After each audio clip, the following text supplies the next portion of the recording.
בחרמון נמס השלג בחצי הלילה, בחרמון זורם לו פלג בחצי הליל, אבא שם על הר השלג בחצי הלילה, שר שירים על נס בפלא עם כל ישראל. האביב שוב צוהל ואיתי משתולל, איזה לילה, איזה לילה, איזה לילה, איזה ליל. האביב שוב צוהל ואיתי משתולל, איזה לילה, איזה לילה, איזה לילה, איזה ליל. בבקעת תמר פורח בחצי הלילה, הירח שם זורח בחצי הליל, שם אחי ודאי שומע בחצי הלילה את שירנו השמח כאן בישראל. האביב שוב צוהל ואיתי משתולל, איזה לילה, איזה לילה, איזה לילה, איזה ליל. האביב שוב צוהל ואיתי משתולל, איזה לילה, איזה לילה, איזה לילה, איזה ליל.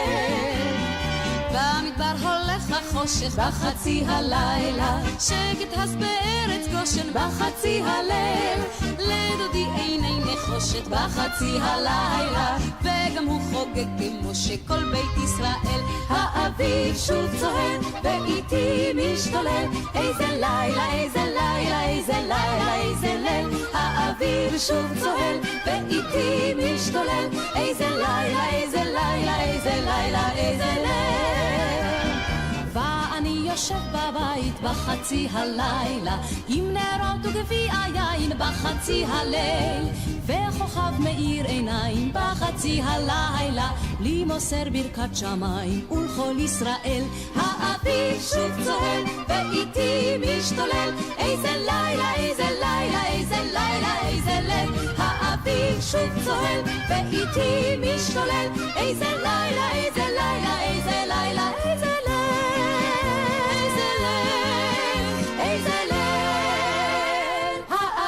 שוב צוהל.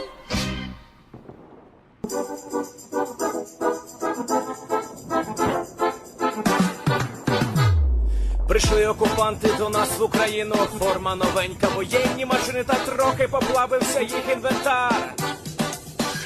Байрактар, Байрактар.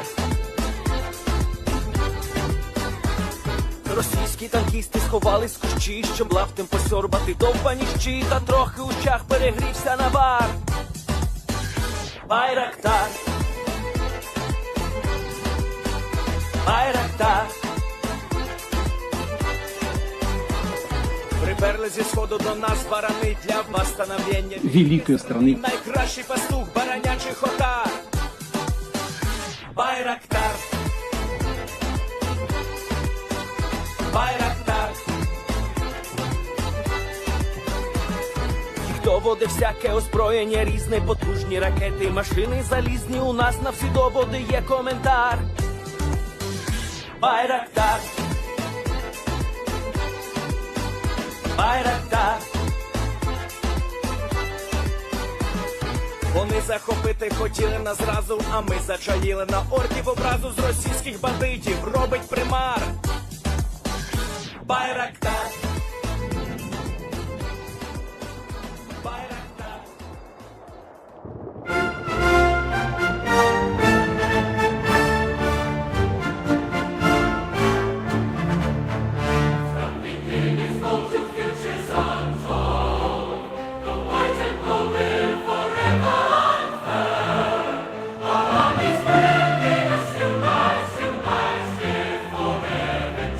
Futures untold.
United States Coast Guard.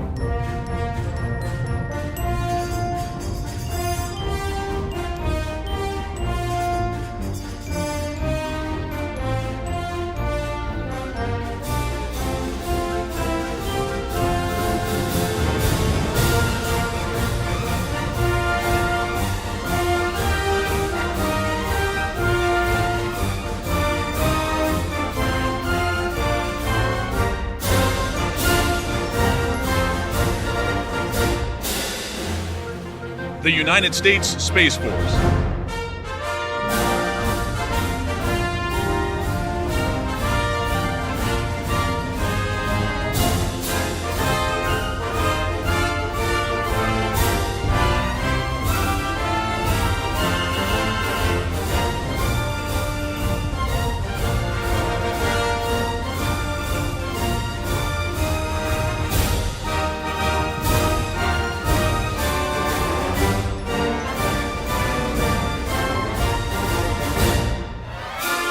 The United States Air Force.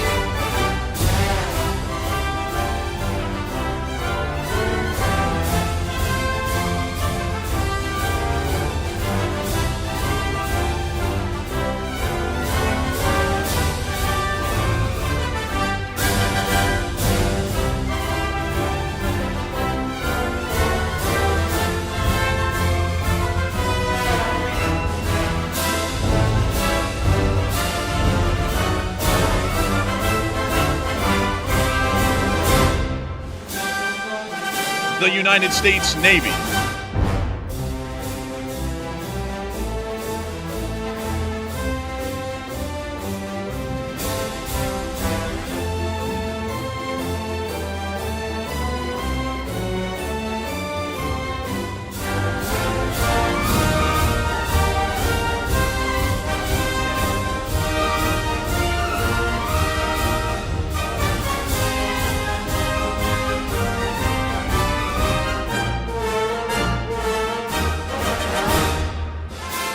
The United States Marine Corps.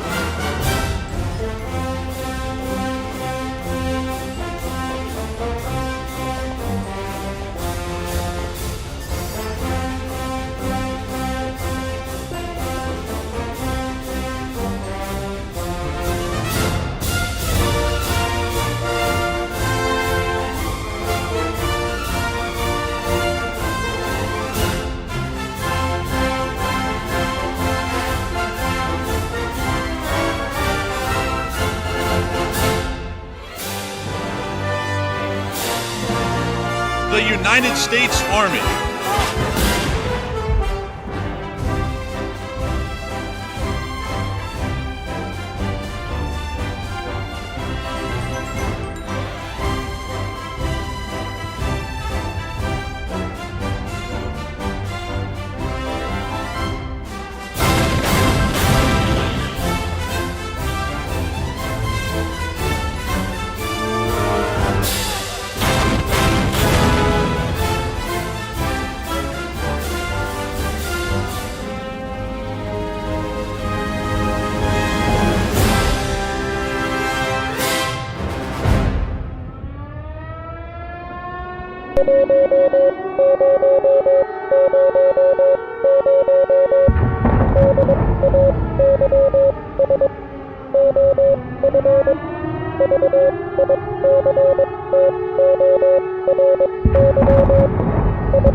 Yes. The lead Free army sends its regards.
Hello everyone, I'm the Enforcer, and welcome to Day 1000. I'm accompanied by Enforcer Matt. And good evening, folks. It's Enforcer Matt, and welcome back to Day 1000 of the war in Ukraine. The war that many people thought would only last for 3 days. Ukraine has fought very valiantly for over 1,000 days as of today, and this is a major milestone for Ukraine's fight for freedom against the Russian tyranny. And it's good to see you all once again. And of course, we are going to be making sure to cover the past 48 hours of news from around the world, and particularly inside of Ukraine today, as today marks the 1000th day of war. For around 1,000 days now, exactly, this channel has continued to cover the conflict inside of Ukraine and multiple conflicts around the world and diplomatic situations as they have arisen over the course of the past 3 years. We have been entirely grateful and honored to be in this position while we've been able to cover the heroic struggles and battles that the United States and the Western world, along with many other countries, have undertaken against the Axis evils that have continued to plague this world for the past few years. Of course, today is a very special day, as the 1000th day is the first time ever that the war has expanded out of the hundreds and into the thousands. We do assume that the Ukrainians and the Russians are going to be continuing to conduct incredibly heavy battle actions for several months, if not over a year at this point, and we will be here until the very end of that war, much like our initial promise was made at the very first day of this conflict in the first hour, and continue to cover the news up until that very moment. I also want to say that today's news has been absolutely insane. Speaking of the 1000th day of war, we have been able to hear that just in the past few hours, the United States of America given the permission to the Ukrainians to be able to use American long-range weapons inside the Russian Federation, has finally seen that that permission has been acted upon, as the state of Ukraine has fired off ATACMS missiles into the Russian Federation itself, American-made weapons for the first time ever being used against the Russian Federation on their own home soil, while I stuttered my way through that, in the Bryansk Oblast. Simultaneously, we have also seen that major Ukrainian drone attacks have happened inside of the cities in the Belgorod Oblast as well as Voronezh, as the Ukrainians seek to conduct the greatest amount of damage possible to the Russian Federation during the winter months. At the exact same time, the Russian Federation has immediately begun to reclassify their nuclear doctrinal efforts, as Vladimir Putin has stated today that the nuclear doctrine, by decree, has been changed. The exact details are at this moment on this channel are unknown, but it appears to be a direct response to the United States giving permission to Ukraine to use Western weapons, and particularly American weapons, on Russian Federation soil. At the exact same time, we've also been seeing through multiple different areas that in West Abkhazia, the president as well as other high members of the president's cabinet have resigned due to the riots and uprising that has largely occurred inside of West Abkhazia, with the opposition now taking control. We are unsure at the moment what the Russian response will be, as it does appear that the former president of West Abkhazia is most likely fleeing to the Russian Russian Federation at this moment with Russian government support. Meanwhile, we have also been able to hear in other places that we have finally gotten footage of the ill-fated captain of the Black Sea Fleet who was in Sevastopol when the car bomb went off, and we were able to get some footage of that today. Meanwhile, on the front lines themselves, we have seen incredibly heavy and heroic action by Ukrainian Armed Forces over just the past 48 hours alone. Russian Federation Armed Forces continue their attacks on all fronts from the Kursk Oblast and into the area of the Severonsky Forest in Seversk, down to Pokrovsk, and even in the southern front as well. The Ukrainians have held their ground in largely all fronts today, making almost no losses whatsoever, and even in the Pokrovsk area, we have now seen limited counterattacks being made to throw the Russians off kilter for the large part and disorient their offensive efforts, at least within the short time window of the present day. We have also seen that the Ukrainian government has made some statements today on the situation with American weapons being fired into the Russian Federation, and we've also been able to hear of some very interesting incidents pertaining to a Chinese merchant vessel that was traveling through the Baltic Sea and most likely deliberately sabotaged some vital communication links that were traveling on the seabed floor of the Baltic and into the Baltics as well as the Scandinavian nations. We have also been able to get some news from the Middle East, and while I do not have that news particularly here on screen at the moment, we do have it over on Twitter, and the Iranians have made a very interesting pledge today that may not be followed through on whatsoever on in the future. But nevertheless, today has been news overload by every means of the word. It has been an absolute overload. Ukraine's gone absolutely ham on day 1000. Like today, they decided and woke up this morning and said, we're going to go harder than ever on Russia. They lost that massive drone attack and also the first ever ATACMS strike on Russia. Today's been huge. Like we can't understate that enough. Today has been very, very huge for Ukraine and pretty much everywhere around the world. And also the stuff with the undersea cables and all that. A lot of huge things happening on one single day, and it's almost hard to keep up. It really is hard to keep up at this moment, especially just in Ukraine alone, as the news has been unbelievable. It's been incredible in just the terms of volume and the amount of information we've been getting in such a short span of time. And it also appears that at least on the forefront, escalations are continuing by the Russian Federation against the collective West, not just Ukraine itself. But moving on from that statement, I also want to say this really quickly because I haven't been able to touch on this at all. I hope that y'all have enjoyed the new intro segment that we have. I have to give a huge shout out to Marcos, the composer, as well as Budapest Scoring, who helped me to put that together and get that out on air for y'all tonight. That was just completed. That is the final sound mix of the composition that was delivered to me just last night, and I've been working quite literally all day long to make sure that that intro is ready to go for all of y'all as the day 1000 present to the entirety of the Lee Spring Army. We have been... Also, I want to say this as well. The Enforcer completed that project completely on his own. He saw from the beginning to the very end of it, and that turned out like greater than I ever thought. Like I thought it was going to be a good song like right off the bat, but it was actually much more majestic sounding than I even anticipated. So all credit goes to the Enforcer on that one. It was a fantastic piece, and the intro is just an absolute banger now, if I do say so myself. And hopefully, here in the near future, we will be able to convert the rest of the intro into an unmitigated banger.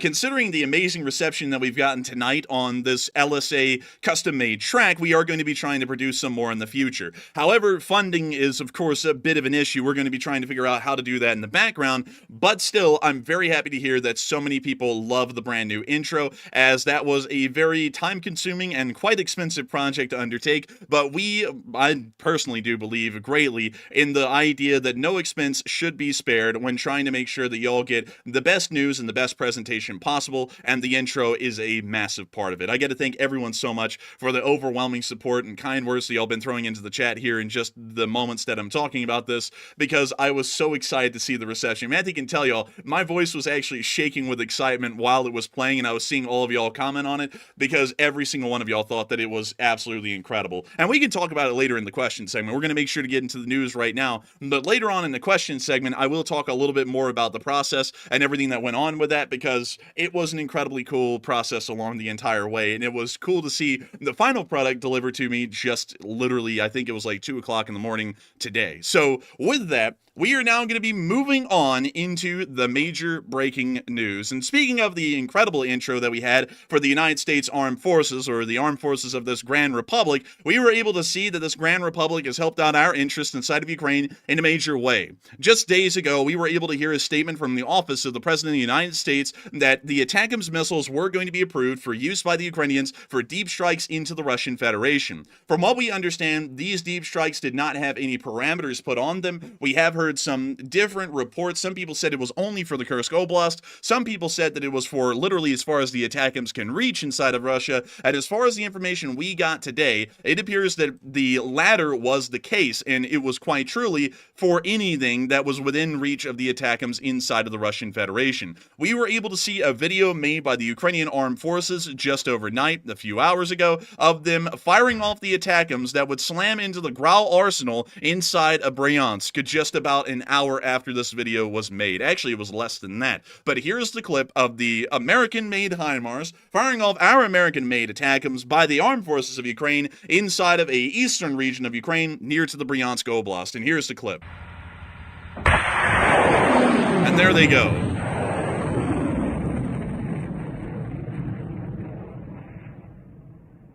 Quite a majestic launch, a very overdue launch, that is. Should have been launched a long time ago, but I'm glad to see them finally going. It is good to see that they finally have taken off, and as those missiles flew, they flew over the entirety of the Bryansk Oblast and into the town of Karachev. Karachev is not the major city that the Bryansk Oblast is named after, and it's not the Oblast capital either. That would be the namesake, the city of Bryansk itself. Karachev is a smaller town just east of Bryansk and towards the area of the Kursk Oblast and the Oriol Oblast itself. This little town is not that big, actually, as a matter of fact. It's not really that important at all. It's just a small stop on the P-120 motorway heading up towards the city of Bryansk.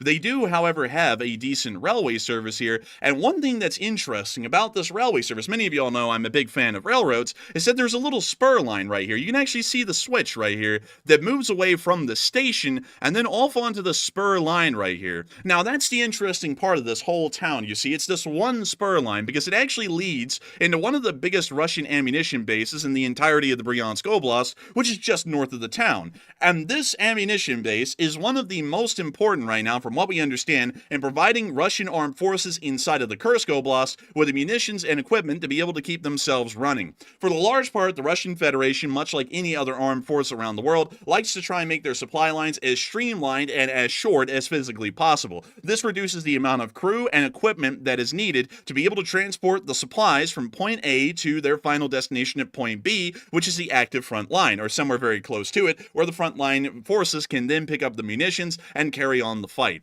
This is one of those ammunition depots, from what we understand, inside of Karachev. We have seen that the Ukrainians have hit mega depots like this before in many other places inside the Russian Federation, including a lot farther north than this. We've actually seen that some of them have been hit near Veliki Luki, up in directions such as these, and even farther north than that. But what is more important, and also let me show you one of those ammunition depots at Torpets, which was hit by Ukrainian drones. What is more important is that while Ukrainian drones are able to hit these ammunition depots, the ATACMS missiles are able to hit them at a much greater speed and are also able to deliver a much larger payload, ensuring that the destructive force levied onto the ammunition bases and also other major critical supply points and transportation hubs of the Russian Federation is far more severe and far more widespread in their, I guess you could say, radius of damage is the best way to put it. And Karachev is no outlier to this rule. Karachev and the ammunition dump here is an incredibly large one, and an ATACMS with around a 500-pound warhead slamming down into this ammunition dump would be a pretty major loss for the Russian Federation. Most, if not all, of the ammunition, if they were able to land these hits properly, would end up going up and being completely lost to the Russian armed forces in all eternity, not replaced at any point in the entirety of the war, and once again making the Russians rely much more heavily on their factories producing shells than the stockpiles they have in their factories just trying to keep up those stockpiles. Those ATACMS missiles, around the same amount of time I've spent talking about the situation here with the ATACMS being launched inside of Ukraine and their final destination at Karachev, at this point while I'm talking right now, if we were to measure out that launch exactly with how much time it took, those missiles would actually be landing down in Karachev, and that moves us on directly into the clips that we were able to get out of Karachev just a few hours ago, as the first explosions were seen just north of the town, and as they were hitting the Grau ammunition complex just north of the town. You can see the first out of 6 ATACMS slamming into the base right here on film. Looks very juicy indeed. Looks very toasty as well. They'll never be cold this winter. I don't think they're going to be cold at all, especially in Kharkiv, because it looks like we got a couple of clips of the explosions that were happening here. And here's another clip right here showing the explosion from another angle. Ракета как будто туда прилетела. Да нет, это... Там такая только что была полоса, как будто ракета. And we see another ATACMS hitting right there. And we now see another clip. Once again, this is the old clip that we just watched a second ago of the first ATACMS hitting. But nevertheless, from what we understand, 4 ATACMS missiles hit this base just north of Kharkiv, out of the total of 6 that were fired. There have been conflicting reports today. The Russian Federation claims that they shot down 5 out of the 6 ATACMS launched. Every single side has been very clear that 6 ATACMS were in the air. The Russians claim to have shot down 5 out of 6 of them. The Ukrainians and the U.S. Department of Defense claim that the Russians were only able to shoot down 2. And it appears that according to the information that we have, seeing that there were 2 explosions, the Russians have, of course, lied again. There was at least 2 ATACMS that made it through, meaning that the Russian claim that 5 out of 6 were shot down is untrue, and we're going to be leaning on the Ukrainian and U.S. DoD statements that only 2 out of the 6 were shot down, meaning that 4 were able to make it to their target and slam into the ammunition dump just north of the town. We were also able to see some secondary explosions as well from the initial strike, which we're seeing right here in this clip. Not really that good of a film, but you can still see the flashes. We can hear the explosions of the ammo in the distance as the fires begin to spread from building to building. Sounds like they're trying to make a beat of their own. They just are. They're missing the word. Oh, crap. More cowbells.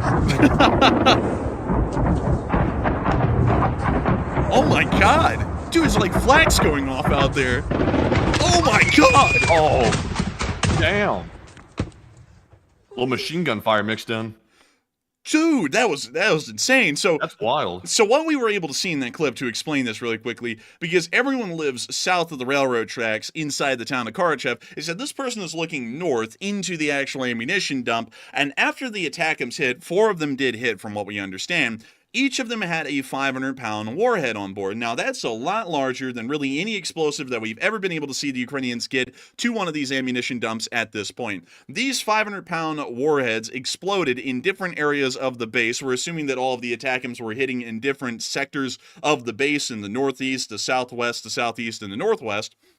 And as they hit, they began to rupture the structures of these very soft buildings. And this is something that a lot of people do not know. A lot of people always believe that the Russian Armed Forces, and many people who've been here on this channel know that this is certainly not true, is up to spec with the West. So when we store our ammunitions, we always put them in some sort of a subterranean building that usually is a hardened shelter that is generally protected. And while something might be able to punch through it and blow up the ammo inside, the protection that that bunker has greatly mitigates the damage to the rest of the base and also ensures that other subterranean hardened bunkers will not be going up along with it. The Russians never store their ammunition in this way, and only recently have they begun to change this. The entire base at Kharkiv houses their ammunition within these soft structured buildings. They're literally just wood sheds that they pile ammunition into large amounts, and they may have a little bit of a light steel frame to hold up at least the wood sidings and roof, but beyond that, these things are not well protected at all. And so an ATACMS hitting, even just in an area such as this right here in the trees, will send shrapnel flying into all of the surrounding buildings, causing fires and then causing the explosions that we see. And as each building goes up, the shrapnel, explosions, and flames from each building spreads to the next, causing a chain reaction throughout the entirety of the base and largely sending everything up into a hellfire. From what we understand, this entire base at the moment, with 4 ATACMS hitting it, has most likely been completely destroyed, and any ammunition or any intact buildings that may remain will be scant or pretty much non-existent at this point due to the explosions that we've seen on film. This is also giving us a very interesting fact. While we do know that this base could have been hit by Ukrainian drones, it was hit with American ATACMS. And this has been confirmed by everyone. The Russian Federation claimed that 1 missile hit the base. The Ukrainians and the United States are claiming that 4 missiles hit the base. But everyone agrees that these were ATACMS missiles, and they did hit the base north of Kharkiv. Now, many people may know that this is the supposed mythical red line that Putin's been laying out for an incredibly long time, as a matter of fact, and has been saying that any use of American weapons inside of the Russian Federation will be an act of war against the Russian Federation from NATO and specifically the United States if our weapons are used against them. This came right after the statement that they made that if any Western country provided an F-16 to Ukraine, that would be it, and it would be war, and they would be coming to kill everyone in the West and obliterate NATO, because we only live because of their benevolence in the world. The Russians truly are the gods of mankind. But nevertheless, a lot of people seem to have a little bit of a apprehension about those statements and don't really seem to be believing them. However, there have been some things that have happened today in the course of the ATACMS attack that is showing that Putin is once again trying to wave the nuclear saber a little bit more adamantly at this point than has been in the past, as we were able to see a Russian decree from the president of the Russian Federation coming from Putin's office changing the nuclear doctrine. Now, before we read this in English, I want to make sure to show you all the original office of the Russian Federation, well, the president of the Russian Federation's statement or decree that was made today. This was the original publication that was made. You can also, once again, pull this up. I believe it's official Russian government record that anyone can find at this point because it was publicized immediately. But to read this to y'all in English, considering I can't read Russian that well, decree, President of the Russian Federation, on approval of the fundamentals of the state policy of the Russian Federation in the field of nuclear deterrence. In order to improve the Russian Federation, I decree state policy in the area of nuclear deterrence. 1. To approve the attached fundamentals of the state policy of the Russian Federation in the sphere of nuclear deterrence. 2. To declare invalid the decree of the President of the Russian Federation of June 2nd, 2020, number 355, on the fundamentals of the state policy of the Russian Federation in the field of nuclear deterrence. Collected legislation of the Russian Federation in 2020, number 23, article 3623. Number 3, this decree shall enter into force on the day of its signing. And then it was signed. Also, just an extra piece of information as well. Apparently, they got this template from the Walmart value section because there's a looks like a barcode down there at the very bottom of it. Yeah. So they apparently got it at checkout. Look, it's down there on the real one. Like, that's the stupid thing about it. It's like they have a barcode on it, so that way when you go there, man, you can be like, beep, $3.95. It's like, why? I don't even know why they have a barcode on them. But beyond that, Goofy. It's stupid. It really is stupid. Also, another thing that's really stupid is that this, I don't know if this is an electronic signature or something, but Putin doesn't even sign his name to these actual documents. You know how an American president will sign, an executive order by hand. This literally just says V. Putin. That's literally all it just says in Russian. It's just typed up like everything else. It doesn't even have his actual signature on it. Yeah, I don't know what's up with that. Like, that's kind of weird. Like, why didn't he sign it? Like an actual signature. Yeah, it's weird. Although that's the way they do it, though, in Russia. I have seen multiple presidential decrees, and that's the way they do it. But it looks so informal. It almost looks like one of those, like, copy-paste YouTube silver plaque letters that they send out, Matthew, where it's like, wow, congrats, signed CEO. And then it's just, like, in normal text font. It's like, well, that's not really the CEO saying congrats or anything. But beyond that, this is once again fairly interesting. At least it is showing that a change is being made, and a lot of people have been saying that the change is coming as a direct result of the United States, United Kingdom, and the Republic of France all approving the use of their long-range weapons inside the Russian Federation.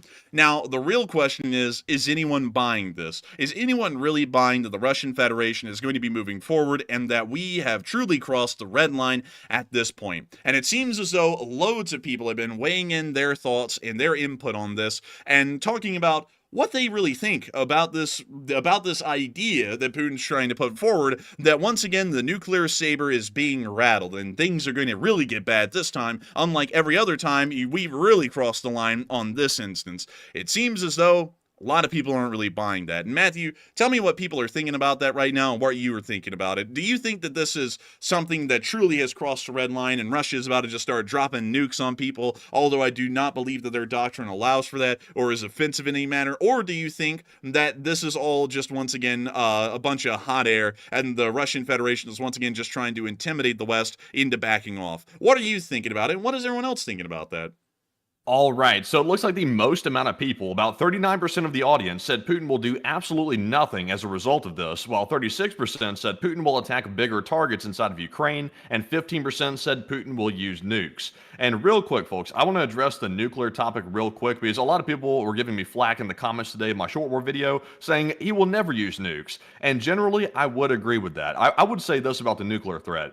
Putin is indeed inching closer to the likelihood of using nuclear weapons, but that does not mean he's guaranteed to use them. And I personally still think that he's not willing to actually cross that line, even right now with this next air-quoted red line being broached once again. So I would say the odds of nukes being used are still pretty low, but it is getting more likely than not, but not very much. I would personally say that Putin is going to attack bigger targets inside of Ukraine. That is typically what he always does when it comes to escalating the conflict. He typically starts attacking buildings like government buildings and also more humanitarian targets, which are, of course, war crimes. Those are not on limits for the Russian military, but nonetheless, he still attacks them anyway. So I'm actually with the 36%. I think he will ramp up those targets. But Enforcer, what say you? I would have to say that in my opinion, I do not believe that this is going to be a serious thing, because I'm trying to read right here the actual fundamentals of this new nuclear doctrine that has been passed today, and according to what I'm reading, and this is from Reuters, so this is a fairly credible source, just making sure that we have something on it beyond just the actual decree and the front page of it. Analysts said the biggest change was that Russia could consider a nuclear strike in response to a conventional attack on Russia or its ally Belarus that created a critical threat to their sovereignty and or their territorial integrity. Now, the interesting thing about that, now I'm not, like deriding Reuters here or anything. Reuters is a very good source, but that's always been the case as far as nuclear doctrine is concerned. The imminent threat does not always come from, well, it's never come from a nuclear attack.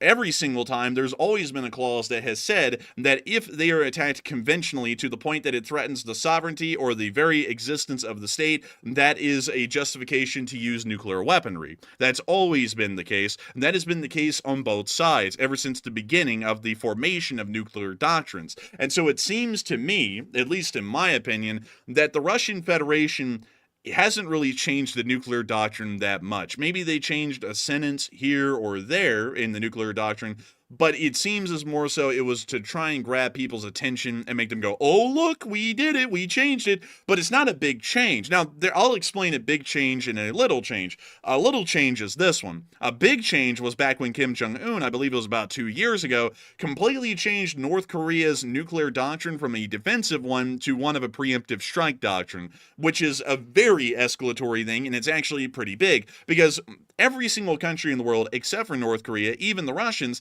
still have a defensive nuclear doctrine, meaning that someone has to attack them conventionally and then threaten their country so badly that they have no other option but to start nuking them. North Korea's, on the other hand, went from 0 to 100, because now the North Korean nuclear doctrine for about the past 2 years has been, if they ever feel like the situation is just getting dangerous enough, they don't even need a credible threat, they can just start flinging nukes at people, and that would be acceptable. And that's how the North Korean doctrine works. The Russian one has not been changed to where they say we can just start preemptively nuking people. So for this reason, I would have to say that this isn't that big of an escalation, and I would have to be with the 40%. I don't really believe Putin's going to be doing anything, because we also have to remember this. For the Russians to be able to get into a conflict with the West, they have to be able to start a war to even get to the point of using nuclear weapons on us, and that's kind of the big question. How do they start a war when they don't even have enough soldiers? That's really the big problem right now. Most of their combat troops, if not all of them at this point, are tied up in Ukraine. And they're tied up so badly, and so many of them are, they don't even have enough. And they are now contracting pretty much with the North Koreans to ship North Koreans in the tens of thousands, if not the hundreds of thousands in the future, so that way they can fill in the gaps in the Russian Armed Forces combat troops that they're not able to fill. And so the Russians do not have enough forces right now at this moment to be able to start a conflict with the West in the first place, to be able to have us stabilize the frontline situation and then counterattack them, pushing them back into Russia towards a city like St. Petersburg or Moscow, to where they could justify the use of a tactical nuclear weapon at a minimum. None of that can be done because they don't even really have an army in the first place that is free enough to be able to just build up and start fighting against the West, from what we understand based on the analysis. Another thing is that there is nothing to do with Ukrainian ATACMS missiles being used in Russia that is threatening the Russian state in any way that Ukraine has not threatened it before. If I have to remind everyone of this, and I don't think I have to remind any of y'all, I think the Russians have to be reminded of this, the Ukrainians have hit hundreds of targets inside the Russian Federation. Literally everything west of the Ural Mountains has been hit at least once at this point. Like, I'm not even kidding. The Ukrainians have hit the ICBM production facility right outside of Izhevsk. They just hit the Izhevsk small arms facility just a little while ago. They have hit every single major oil refinery from St. Petersburg to the Don region of the Russian Federation. They have hit several mega ammunition dumps that have been used to supply the Russian armed forces with ammunition in the war. They have directly stricken Moscow itself with drones. And not only that, just miles from the Kremlin, inside of the Moscow City financial district, the Ukrainians have literally hit and damaged almost any strategic infrastructure site, whether massively or minimally, over the course of about 2 years. And so the ATACMS are not changing anything except for the destructive yield that is being given by a single weapon, and also the speed at which this explosive yield is provided to the Russians free of charge, exploding on delivery. All of this considered, I don't think that this nuclear doctrine is really changing the situation, and it looks like the Russians are once again kind of pansying out, in my opinion. The nuclear doctrine didn't change that much to say that they're now going to be preemptively nuking the West, and much less than that, they don't even have the ability to start a conventional war with the West at the moment, because most of their resources are tied up in Ukraine. And that's very clear when you have to start pulling the North Koreans, the army of the starving, from Asia and into Ukraine to be able to try and fight the war. All that together, I believe this is once again another bluff, and the Russians will do nothing, in my honest opinion. I would have to agree with that as well. And I think the question that many people are starting to wonder is if this is not the situation where Putin is going to use nukes, because he alluded to this. And once again, today we did see the doctrine change, suggesting that he might be getting closer to actually using nuclear weapons. So if he's not using them right now on this red line, then when would he actually use them? I'm beginning to think that anything short of NATO involvement actually on the ground inside of Ukraine, the nukes are probably not actually a reality. That's probably not going to ever be launched by Russia, short of NATO troops actually physically going into Ukraine on the ground. So, even if that happened, the likelihood would go up dramatically, but it still wouldn't be a guarantee that Putin would whip out the nukes, even at that. He might maybe fight a conventional war first of all, and then maybe resort to nukes if he starts losing the battle, and then NATO starts plowing through Ukraine and retaking it on Ukraine's behalf. So I think that might be the only scenario in which we see the nuclear threat actually become a real threat. More likely than not that they might get launched. So I don't know. What do you think, Enforcer? Is that the likely scenario, or is that probably not even it as well? I have a feeling the only scenario, because I actually saw Gucci Goose, love the name, ask, when do you actually think they would begin a nuclear conflict? It is a lot farther than we would think. And this is actually what I'm thinking at this point. The only way a nuclear conflict could start in between Russia and the West is if they attack NATO, NATO responds, which we will counterattack, and we pretty much wipe out the entirety of the Kaliningrad Oblast or besiege the remaining Russian forces in the city of Kaliningrad. We start pushing through Belarus, and then we start pushing from Finland and Estonia towards St. Petersburg, besieging the city, and then US forces, along with the rest of NATO, move unopposed towards the direction of Moscow. If it was towards that point where the situation was that bad and there was absolutely no negotiations being done, the Russians would start to use tactical nuclear weapons against the U.S. army groups, or really the NATO army groups, that would be moving through Russia at that point. That's when a nuclear conflict would begin. I cannot see it happening under any other situation at this moment, and even still, the only way that that could happen is if somehow the Russian army was able to pull a miracle and the Russian Federation was able to industrialize enough and have enough money, which they certainly don't have at this point, to be able to build up a large enough armed force, which once again they're running short on manpower at this point from what we're understanding, to be able to build up an armed force either towards Finland or towards the Baltic states or in Kaliningrad and Belarus to be able to conduct a preemptive attack on NATO and begin that offensive. We're not going to be invading Russia anytime soon. We have no wishes to do so. The only side that would do that would be Russia, and they don't even have the abilities, and I want to lay that out clearly at this point, to be able to build up a large enough army outside of Ukraine to attack NATO. That's just not a reality. So there is no way for them to get to that point where they can justify the use of nuclear weapons. Because once again, their nuclear doctrine is very clear. Their nuclear doctrine states that they can only start nuking someone if they are conventionally attacked to the point that it threatens the existence of the state. That is really boiled to its basics what the nuclear doctrine says in this scenario.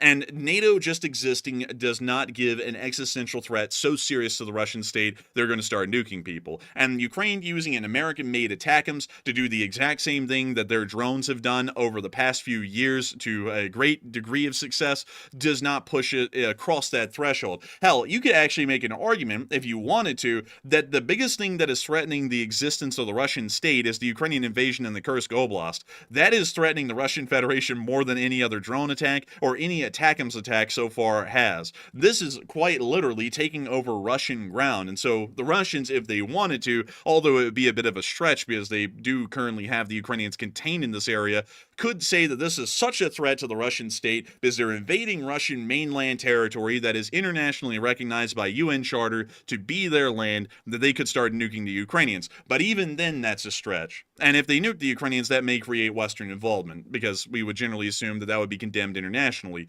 We even believe the Chinese would condemn something like that. But nevertheless, I just don't see any situation at this point, out of the ones I've just explained, that could mechanically, through diplomatic actions, get to that point. There's no mechanism that is available or possible to be able to get a nuclear war started right now. So I think the Putin threats, the nuclear threats, like the changing of the nuclear doctrine, are once again nothing but hot air, at least in my opinion.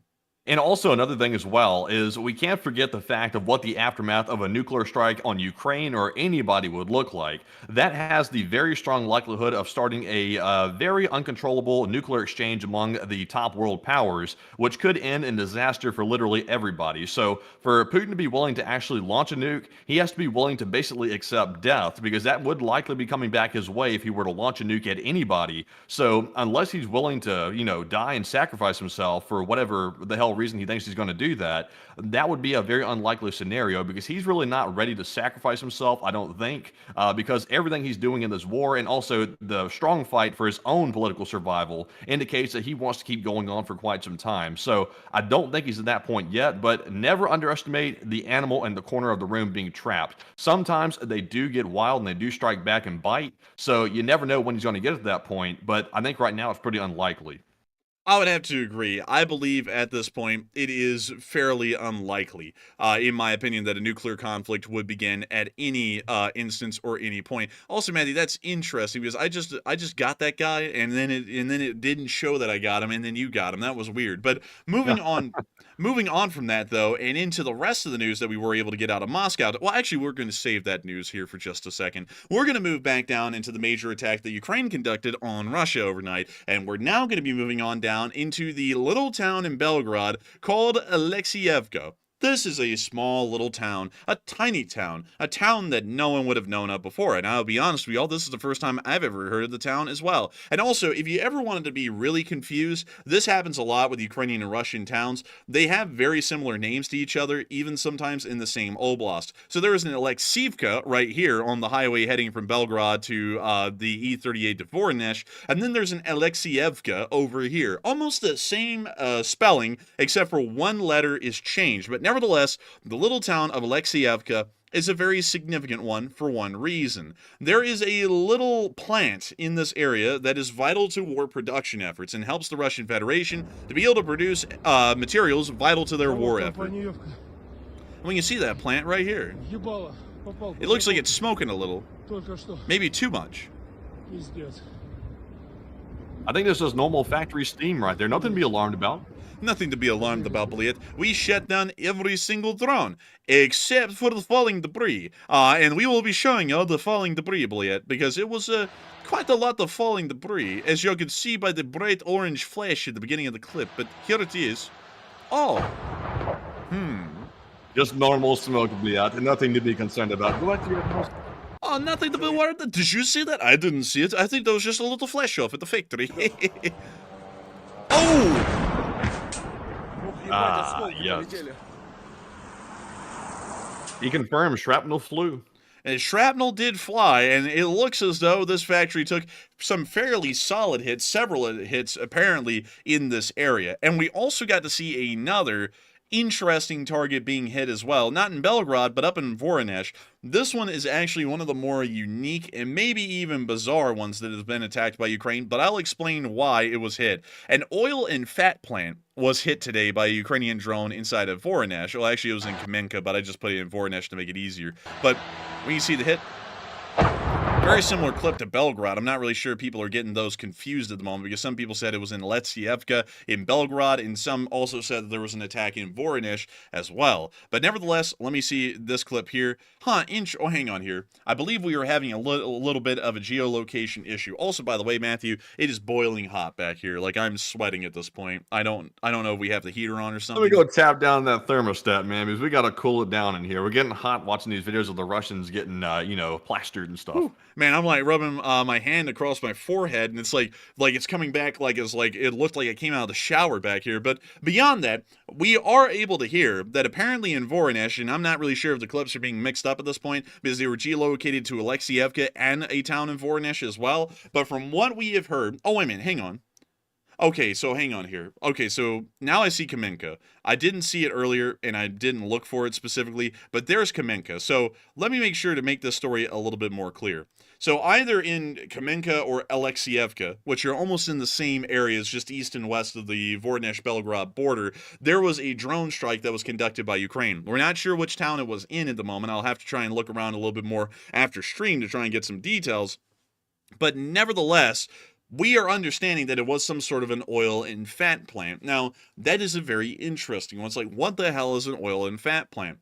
Now, an oil and fat plant, to explain it the best way, it creates oils and fats out of animal byproducts. So things like tallow. If you've ever heard of tallow, which is a sort of a pig fat, it's something similar to that. And a lot of people are going to be going, oh, what in the world does that have to do with any degree to the war? Now, that's actually pretty interesting because tallow is usually used as a grease for artillery shells, at least in the Russian Federation and back in the day here in America. I believe we've changed what we use on some shells outside of tallow. I believe some of them still actually use tallow for grease, but generally tallow is used in a decent amount of instances inside the Soviet Union for grease for the artillery shells to make sure that they are preserved and not rusting or anything along those lines. Also, some explosives not only do the artillery shells use tallow for grease, the grease also can help with producing explosives. And for this reason, this factory was hit and destroyed. Once again, we're not entirely sure if it was in Alexievka on the Belgorod side of the border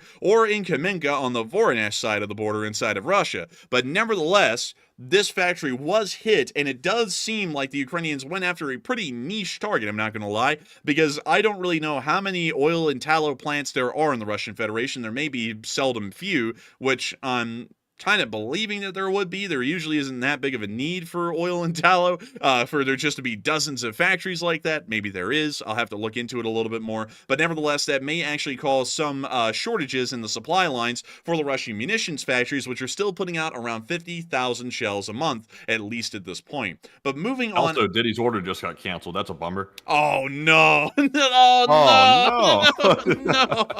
Oh, no. But moving on from that, now the Voronezh area, we're now going to be moving on up into Moscow, because while the Russians have been getting hammered today on their tiny post, and they've been getting pounded, we were able to hear that up in Moscow, another victim of the purge has been found. Oh no, Timur Ivanov. He used to be the deputy defense minister under Sergei Shoigu. Many of y'all may remember when he was arrested a little while ago, but it appears that he has now been pretty much indicted on some charges. And y'all want to hear what the charges are? Of course you want to hear what the charges are, because you want to know what they're getting this guy for. So let me read it to y'all. He is accused of embezzling $33 million from the Intercommerce Bank and misappropriating $2 million during the purchase of ferries for the Kerch ferry crossing. This was reported by his lawyer, Murid Musayev, to the propagandists. Ivanov was arrested in April this year on suspicion of receiving a bribe of particularly large size. What Now, a how in the shame. world does $33 million get embezzled without anybody noticing it until the very last second? And also, this guy apparently got lucky because it's obvious he fell out of favor with Putin in some way or another. He was obviously connected with Shoigu, so that's probably a big clue right there. But this guy could have gotten windowed like anybody else and fallen out of a window, but he didn't for some reason, so I wonder why. I would have to wonder why as well, Matthew. And I'll tell you something. Everyone in the Russian government knew what this guy was doing. Like, they all know when the corruption's going around. The Russians run largely as an oligarchy. And while Putin does put these people into these positions, it's kind of, the best way to explain it is kind of like an oligarchic mafia-style structure where Putin knows, and everyone in the government knows, exactly who's skimming what off of where. And this guy was known to be skimming this money outside of different kinds of Russian Federation bank accounts and money, because that's what you do in these positions in Russia, is that you scam each other and make a good deal of money. Now, the thing, though, is that Timur Ivanov, as well as Sergei Shoigu, generally fell out of favor a little while ago. You see, that was about last year. Well, actually, I believe it was earlier this year or just at the end of last year when they both got removed from their positions. And the reason why they were both removed from their positions is largely because of the entire Yevgeny Prigozhin coup of the summer of 2023, which started to bring about a lot of questionability of the loyalty of government officials. And it seems as though while Shoigu certainly wasn't on Prigozhin's side, he was actually one of the targets of the Prigozhin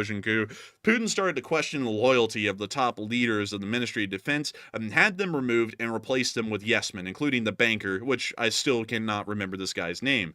But nevertheless, Timur Ivanov was one of those people. And so now Putin is conducting the witch hunt of trying to find these people for the corruption that they clearly were doing beforehand and everyone knew about, but now making it sound like they are truly criminals and they're going to be brought to justice for the crimes that they have committed and that Putin was just simply blind to, when in reality, Putin and everyone else knew exactly what they were doing. And so this guy is now going to be another victim of the purge. What will happen to him?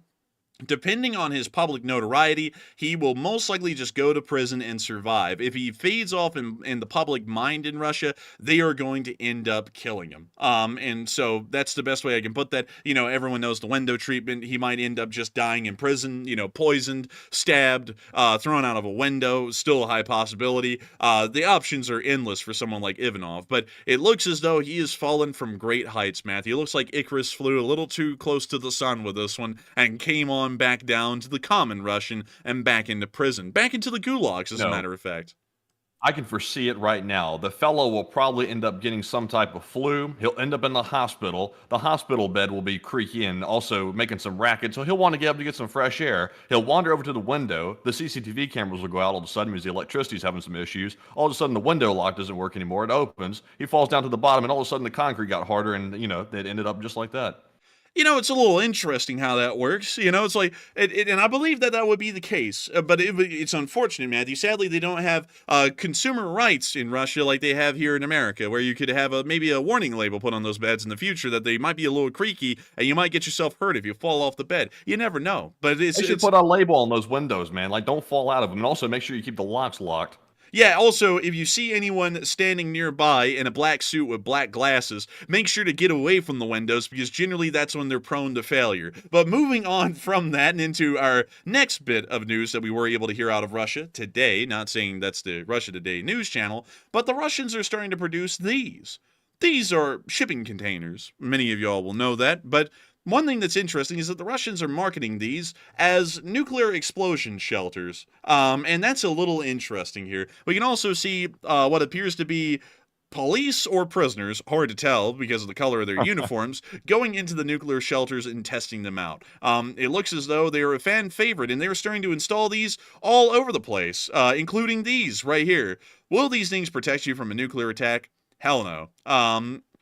Also, that It looks looks like a shipping crate, man. It looks like a shipping crate that they added some structural reinforcement to the exterior of it, and they added it looks like a ventilation system. When I saw this earlier, I was like, is this a fallout shelter or is it a nuclear blast shelter? Because surely they don't expect this to prevent someone from getting killed from a nuclear blast. This is a shipping container, but I think they're trying to sell this as a way to protect the civilians in the event of an explosion. So, you know, I don't know, but it's just not going to work. You know, I would have to say, in my opinion, I don't think this thing is supposed to be a fallout shelter because there's nowhere to put supplies in it. The entire thing is taken up with these military-style racks. They almost look like benches, honestly, that you just sit on.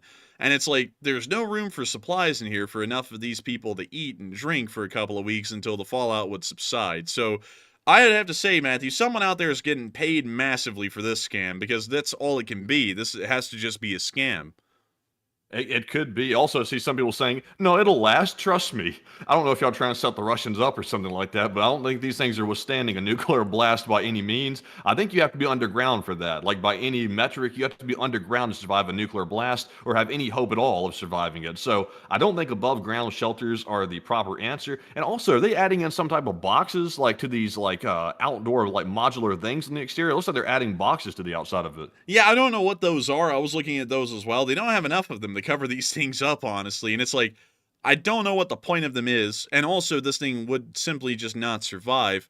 And this is something that a lot of people don't think about. The pressure of a nuclear explosion can just kill you from overpressure inside of one of these things. It's like it will turn into a pressure cooker, literally, and just kill everyone inside of it. Or, in another scenario, this thing will just get obliterated just from the force of the blast if it's close enough to it. And in other situations, let's say, for example, the ventilation is covered up because there appears to be only 2 ventilators or ventilation systems on this whole thing. Everyone just suffocates if it's buried. So, to be entirely honest with you, I don't really think this thing would be safe to get in, and I also think that this is pretty much a goofy last ditch. Also, on top of that, these things are literally built out of shipping containers. You can literally see the pegs where you would connect them to other shipping containers. These are quite literally just shipping containers they're traveling around and dropping off that have been refitted into makeshift nuclear shelters. These things will not protect anyone. But still, it's a pressure cooker. Like, let's see who said it. It was, I think, Upset Waffle said pressure cooked Mobix. It's a pressure cooker, so that thing is literally going to be like a easy bake oven if a nuke went off. Also, it's probably going to get flattened by the shockwave, so that's not going to work. Man, I'll tell you, I don't think that thing's going to be lasting much longer, Captain. But nevertheless, we are going to be moving on out of Moscow and that interesting news. And we're now going to be moving on into the high seas, somewhere that we haven't really moved on a lot to. But we're going to be moving into that interesting Baltic Sea area, as we were able to hear that apparently everyone's ironing down a key suspect, an actual actor, and the sabotage of one of the key communication lines that has been traveling through the area of the Baltic Sea. But before we get on into that, I do want to make sure to talk about this ball, as we are hearing that Russia did change its nuclear doctrine to strike NATO targets if they are deemed a threat. And a lot of people have been putting in their thoughts on this. And some people say Russia won't ever use their nuclear weapons. Others are saying that Russia will only use them if NATO enters a war with them. And others are fairly uncertain that the Russians will not use nuclear weapons, and instead, they believe that Russia will actually use them quite soon, and some others are unsure and undecided. But Matthew, what are people thinking about this, and what are you thinking as well? All right, so this is going to be our last question about the nuclear situation for the night, so we don't overdo it, because a lot of people get tired of this topic really quick. And let's go ahead and go over the results here on the poll. About 49% said Russia will never use nuclear weapons at any point, while 30% said Russia will only use nuclear weapons if NATO enters the war on the ground, while 10% said Russia will use them very soon, actually maybe in the next couple of weeks.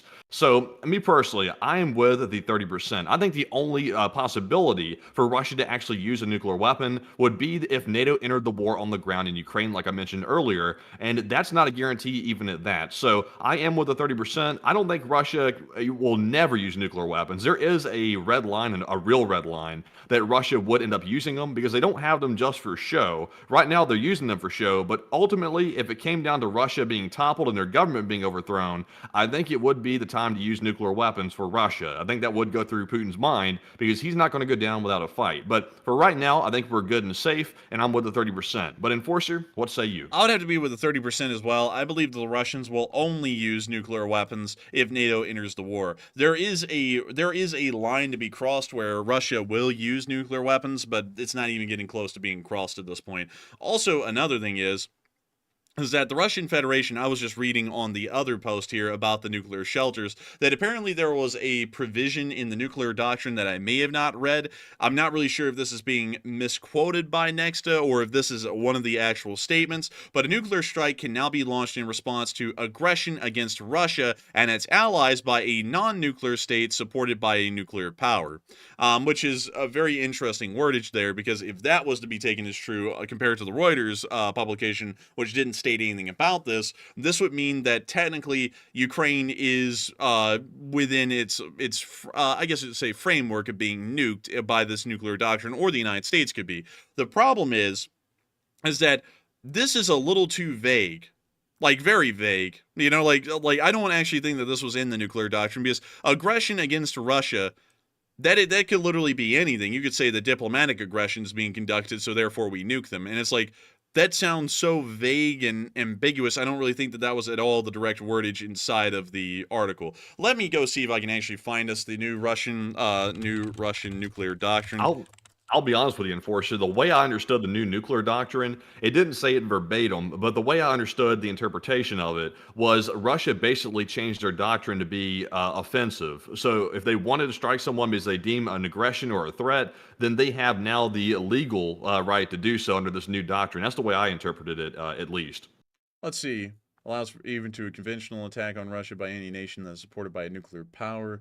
So it looks like Associated Press is saying something similar, but I do not believe that the Russians are going to follow through on anything with that, because it's like, usually the criteria, and it's always been the criteria, and from what I was reading on Reuters, it still is the criteria, that there has to be some sort of an existential threat to the existence of the state.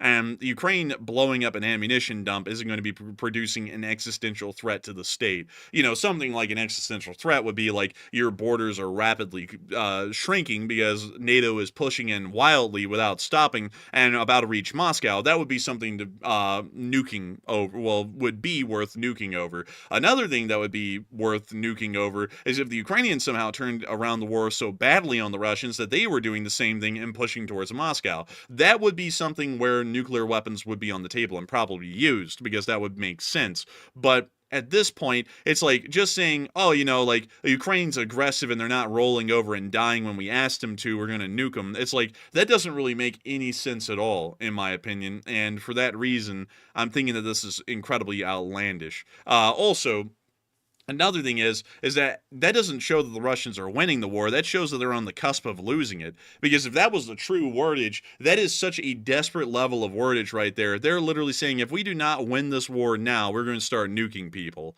And that's a pretty bizarre kind of a thing to claim. So, in my opinion, still, once again, I would have to believe that I do not think that the Russians would be nuking anyone unless if NATO got involved and we were pretty much crushing the Russians at that point. And so with that, I hope that does address that the best I can, at least in my opinion. And with that, we are on into some interesting questions. We actually have a lot of questions that have been thrown into this point. And Matthew, what do we got?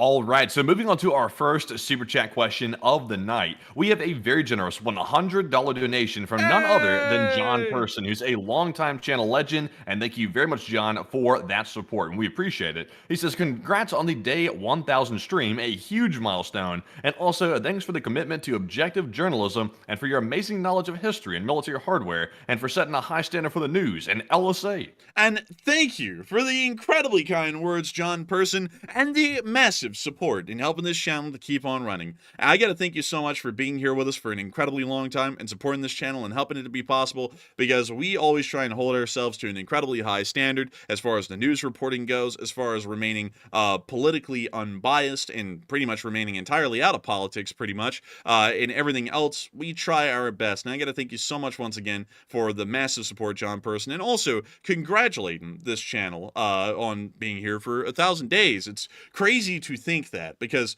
this has been the longest that I have ever been in a job. Not that I've really had the ability to be in a job for long before this, because I'm only 22, and some people are going to be like, holy moly, he's 22? Yes, I'm 22, and I've been doing this for about 3 years now. I think I had just turned 20 when I started this channel, and now I'm about to be turning 23 here fairly soon, just in the next couple of months in February of next year. And it's really crazy to think that we've been running this channel for this long, and it's really crazy to think that folks like you, John Person, have pretty much been around for the entire length of it. We are always massively honored and eternally grateful for all the folks who have put their trust and faith into our news reporting, and not only that, into our interests and beliefs on what the Western world should be, and also what our inherent collective interests are as the United States and the West collectively. I got to thank you so much for being one of those people and always being here with us through thick and thin. Something can be said about folks who are fair weather soldiers, the best way to put them. There are people like that who come and go, but we always know that the old guards will stick around forever, and y'all are incredible folks and really are the backbone of this channel and its community. And I got to thank you so much once again for the massive support and helping this channel to keep on running, John Person, because if it wasn't for folks like you, we wouldn't have been able to be here for 1,000 days and probably another 1,000 if necessary. We'll obviously be on air for another 1,000, even if the Ukraine war ends, because there's still so much more news to cover around the world. But of course, a huge thank you so much once again, John Person, for always being here and always supporting this channel and always helping us to keep this thing running. And so with that, it is time for us to move on into the next one. But a huge thanks to you so much once again, and I hope that I addressed that incredibly well as a day 1,000 super chat, John Person. And of course, long live the Lee Spring Army, and the Lee Spring Army will never die. Yes, indeed. And moving on to our second super chat of the night. This one's going to go to Corsair F4U, who puts in a $100 donation. Hey! And a huge shout out to Corsair for once again supporting the channel and recently becoming a super chatter and also, like I said, supporter of the channel. And we appreciate that very much. He said, for the LSA audio enjoyment allocation, and take one from the chat. Hey, and thank you so much, Corsair F4U, for throwing in that massive super chat. And I'm guessing for only one reason, and that was enjoying the intro that we had tonight. That took a load of work, and there was a lot that went on in the background on that. It was one of the projects that I have a massive passion for. I absolutely love music. I love listening to music. Generally, though, music like that. And I have never, I'll be honest with you all, I have never heard an Armed Forces medley, at least has been made in the modern day, that I thought really brought the songs justice. Like, in my honest opinion, that was always the case. And so, back a while ago, it was around, I believe, August or so, I sat there and thought, you know what, if no one can do it right, better do it yourself. And so I went out there and I contacted a composer through a website where it's literally like a Fiverr website, but for composers. And I found this guy who has experience working for Disney Pixar, who is an amazing guy. His name's Marcos. And so we chit-chatted for a bit. I told him what I was looking for, gave him some examples. One of the examples I gave him, well, pretty much all of the examples I gave him, were World War II movie reels that were made with Armed Forces music in them. And I've always loved those versions, because while the audio quality has always not really been there because it's from the 40s, I've always loved the kind of tone, the style, and the patriotism that came around with that era of music, especially since it was World War II, and, you know, everyone was kind of going over the max with the patriotism. So I told him, I was like, I want this thing to be so patriotic, people are going to enlist after they hear it. And so he was like, I got you. And he went and he created through a lot of the examples that I gave him that Armed Forces medley. And y'all been hearing it for, I believe, a month now, you know, and it's in its very, very raw, rough draft form that was done digitally. And so once I got that back, we put that in the intro as a placeholder, and I said, okay, that's good. Let's go get an orchestra. And he actually recommended an amazing orchestra, and I have to give them a huge shout out and a huge credit, because they are the ones who really brought the song to life, as y'all heard it tonight, called Budapest Scoring, right here in this building. Now, Budapest Scoring has done tracks for really big movies. They actually did the entire soundtrack for the movie Die Hard, if y'all didn't know. And they've done soundtracks for many other movies. It is an amazing orchestra, truly good. Y'all actually saw them on film. And so we got with them and we're like, let's get the thing done. We sat there on the 14th of November, just a few days ago, because this had to be scheduled out months in advance because they're packed. And we finally had our hour with them. We sat there and had them play the parts. Then we got a sound mixer to put it all together. And then finally, I had the final track last night at 2 in the morning. And once I had the final track at 2 in the morning, Matthew can literally tell you this. He saw me come out of my room with a flashlight. I went back downstairs and I sat there at like 3 and 4 in the morning putting together a large part of the intro that y'all saw today. I also have to give a huge credit to the U.S. Armed Forces and the Department of Defense, because all the footage that y'all saw came from U.S. military recruitment ads, which we picked that because, one, it's 4K Ultra HD, which looked sick. Second, it's copyright free because it's made by a federal entity. So we get to actually use that stuff and make a good homage to the armed forces. So with the music combined with the visuals and also the orchestra's visuals as well, it came together to honestly be one of the most patriotic intros that I think we've ever made so far. I am entirely massively blown away with it, and I also love to see that so many people were really enjoying it during the intro. It seemed as though a lot of y'all were blown away with it, and I'm so happy to hear that y'all were, because I absolutely loved doing it. It was a fun thing all the way through. I always knew that in the end I was going to be able to get in front of y'all, and y'all are probably going to be blown away with it, and I'm so happy that y'all are. I'm planning on actually making more here in the future, hopefully. We don't really know how the funding is going to work, because one idea is that I'm just going to keep paying out of pocket for it, although that's not really cheap. To let y'all know, that entire orchestration that y'all saw, that was it was, I think, 4 minutes and 30 seconds long. That entire thing cost $5,000 to make. So it's not incredible. It's not an incredibly cheap thing to do. It's actually wildly expensive. So either I can keep doing that out of pocket, which, means that it'll be coming out really slowly over time because, we're not made of money. Or the second thing that could happen is that we could raise some sort of almost like a war bond thing, which was an idea that I came up with, where we could do something called victory bonds, where y'all are able to buy a certified LSA letter for like $10 that says that y'all were a contributor of the LSA's soundtrack or something like that, where we could then try and fund more music. I'm not really sure how we would do that. I'm still trying to figure that out, because if we can get our own music to be able to use on in the future, that gives us complete control over the music, and it also makes sure that everything's perfectly fine with it, which is a pretty good thing on our end as far as making sure that this channel exists well on into the future. But beyond that, I've got to thank you so much once again for enjoying that F4U Corsair. Also, thank you for being an amazing airplane. The Evolved F4U Corsairs were an amazing aircraft during World War II and are truly a hero of the Pacific, if any aircraft or vehicle was. But still, I thank you so much once again for the incredible support, and I thank you for greatly enjoying that intro, because I had a great deal of fun doing it. I'm so happy to know that every single person enjoyed that massively. Also, Trigger said, is it tax deductible? I think it is. Because it's a business expenditure, because we did it specifically for the channel. But I'm gonna have to look into that to find out. But still, with that, I hope that does address that the best I can, at least from what I know. And a huge thanks to you once again, Vault F4U Corsair. I'm gonna add the Vault to the front of it, because that's where the F4U Corsair comes from. But with that, we are on to the last question of this segment, and then we're gonna be moving right back into the news.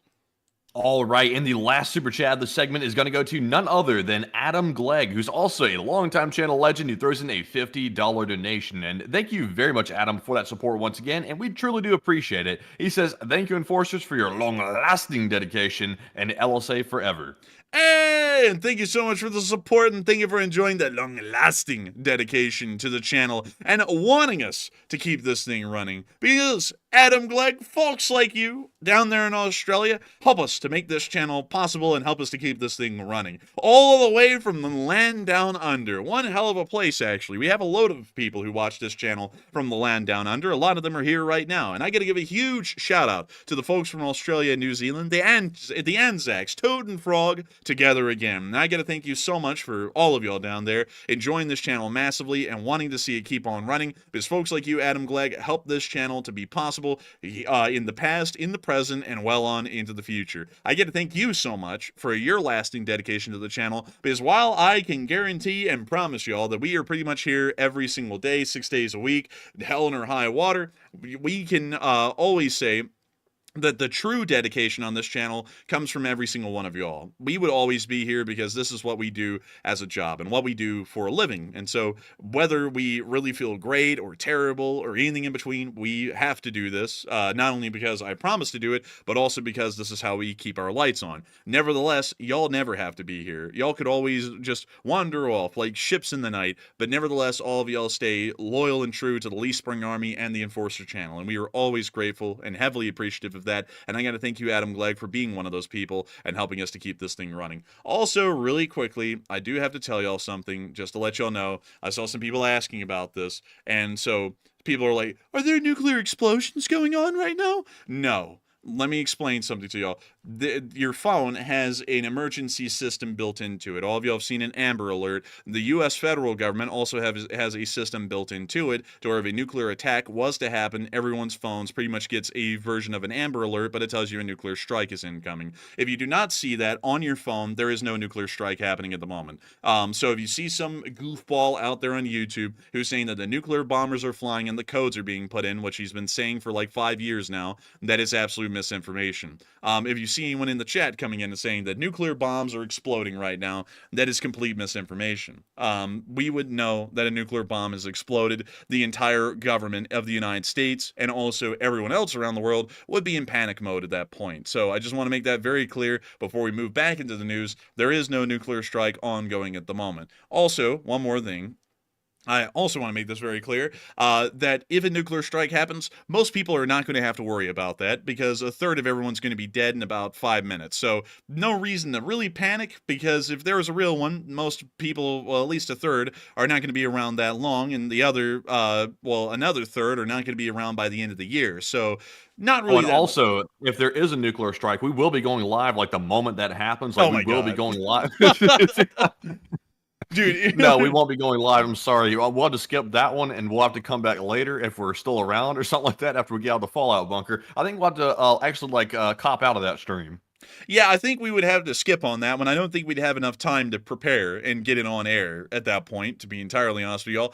But once again, I wouldn't worry about that too much. And so with that, we are now going to be moving on into the rest of the news that we have for tonight. Moving on to the Kursk Oblast, we have been able to see that the Russian Federation's armed forces have continued to try and push towards the city of Sudzha. But it doesn't appear that they're doing all that well, as the Ukrainian drone forces have been obliterating an incredibly large number of Russian vehicles over a short time. Oh, and they got a BTR. Oh! That was a nasty hit. And here comes another one. Oh! They're getting them, man. Blowing them away. Someone said in the live chat, Joseph Lantham said, you guys should mess with people and just do an on-screen emergency test. LOL. No, we could not do that. That would probably give some people a heart attack. Like, I've seen some people really freak out because of that prank. Also, YouTube might strike us or delete us at that point as well, because they don't like it when people do that. Although there is this one guy, though, who runs a YouTube channel who literally says that everyone's going to get nuked every day, and he's still here, like, 4 years later. Like... And like, he'll sit there, like, this guy is crazy. Like, I don't really have a lot of respect because it's such a bad gimmick. But he'll be like, the nuclear bombers are airborne, the doomsday planes are flying, and the nukes are about to fly. And it's like, the nuclear bombers are always flying because that's the doctrine of constant readiness, and also the doomsday planes are always flying as well. Like, that's just a given. And on top of that, listening to a public Air Force radio frequency where they're just reading off codes doesn't mean anything. That code could literally just be a random code to let them know that an aerial tanker is in the area ready to refuel them. That could be that. Like, it's like, I just can't stand it when people do that, because while nuclear warfare is a thing that has to be talked about and discussed, it's not going to happen instantaneously. It's not going to happen every day. And also, just to let y'all know, if it does, I'm not going to be that particularly panicked, because either I'm going to probably die in the first year, I'm going to die literally the second the bomb explodes, or I'm going to live through it. And so either way, you just have to deal with it. That's how I look at it, and that's why I'm not really that freaked out about it. And I know a lot of people are going to be like, oh my god, how dare you? Look, what am I supposed to do? Become Superman and like literally catch the nukes in flight? What am I going to do about it? There's nothing I can do about it. So if it happens, it happens. But we can see the Ukrainians continuing to slam multiple Russian MRAPs everywhere they can. I like the addition of that snow on the ground, I will say. And man, it is snowing finally in Russia and in Ukraine, so we're seeing kind of like the first snowfall around this area. Oh, look, they had a Brem. Now they don't. Like, it's just, as soon as I said that, it's gone. Also, by the way, our North Korean friend is back in the live chat once again. It's Wong. He's in there. He won't say hello to literally anybody but you, some reason, Enforcer. He will say hello, Andrew, for some reason. Well, that's because I'm his handler. Like, hello, Wong. Like, yeah.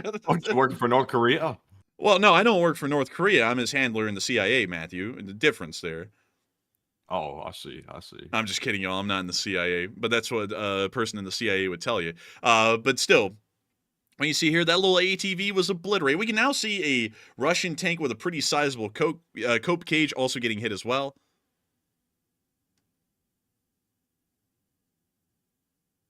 And we can see another BTR getting slammed.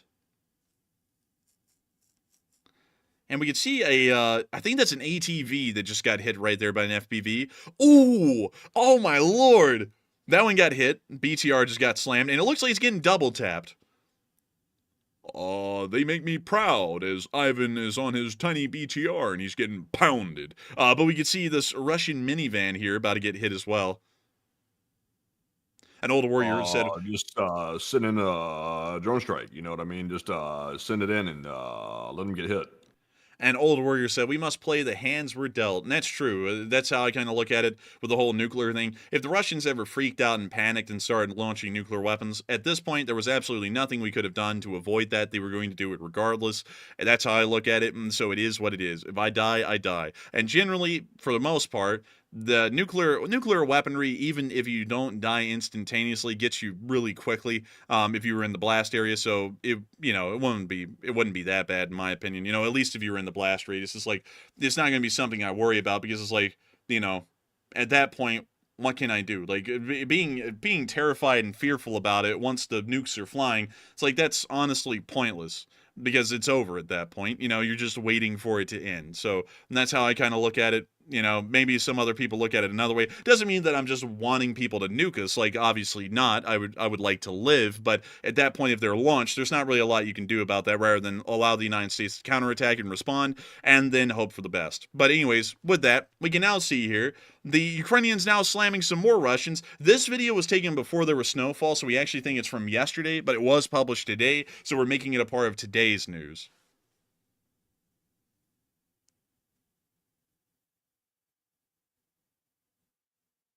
And we can see them now slamming it down into a Buhanka. And that thing's about to get obliterated. Oh, man. Buhanka. Ruggy. And yes, Matthew, the cable has been cut.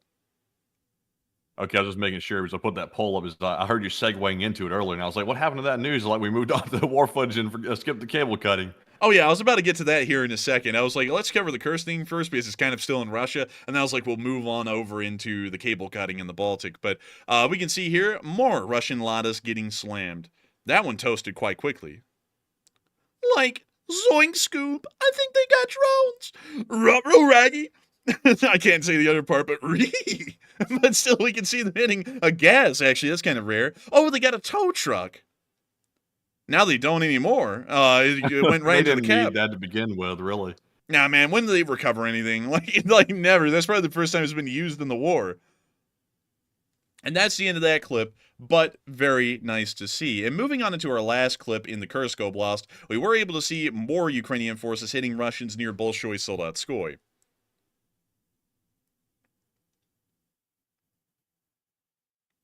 Bam. Right there, dead on the nail. Oh!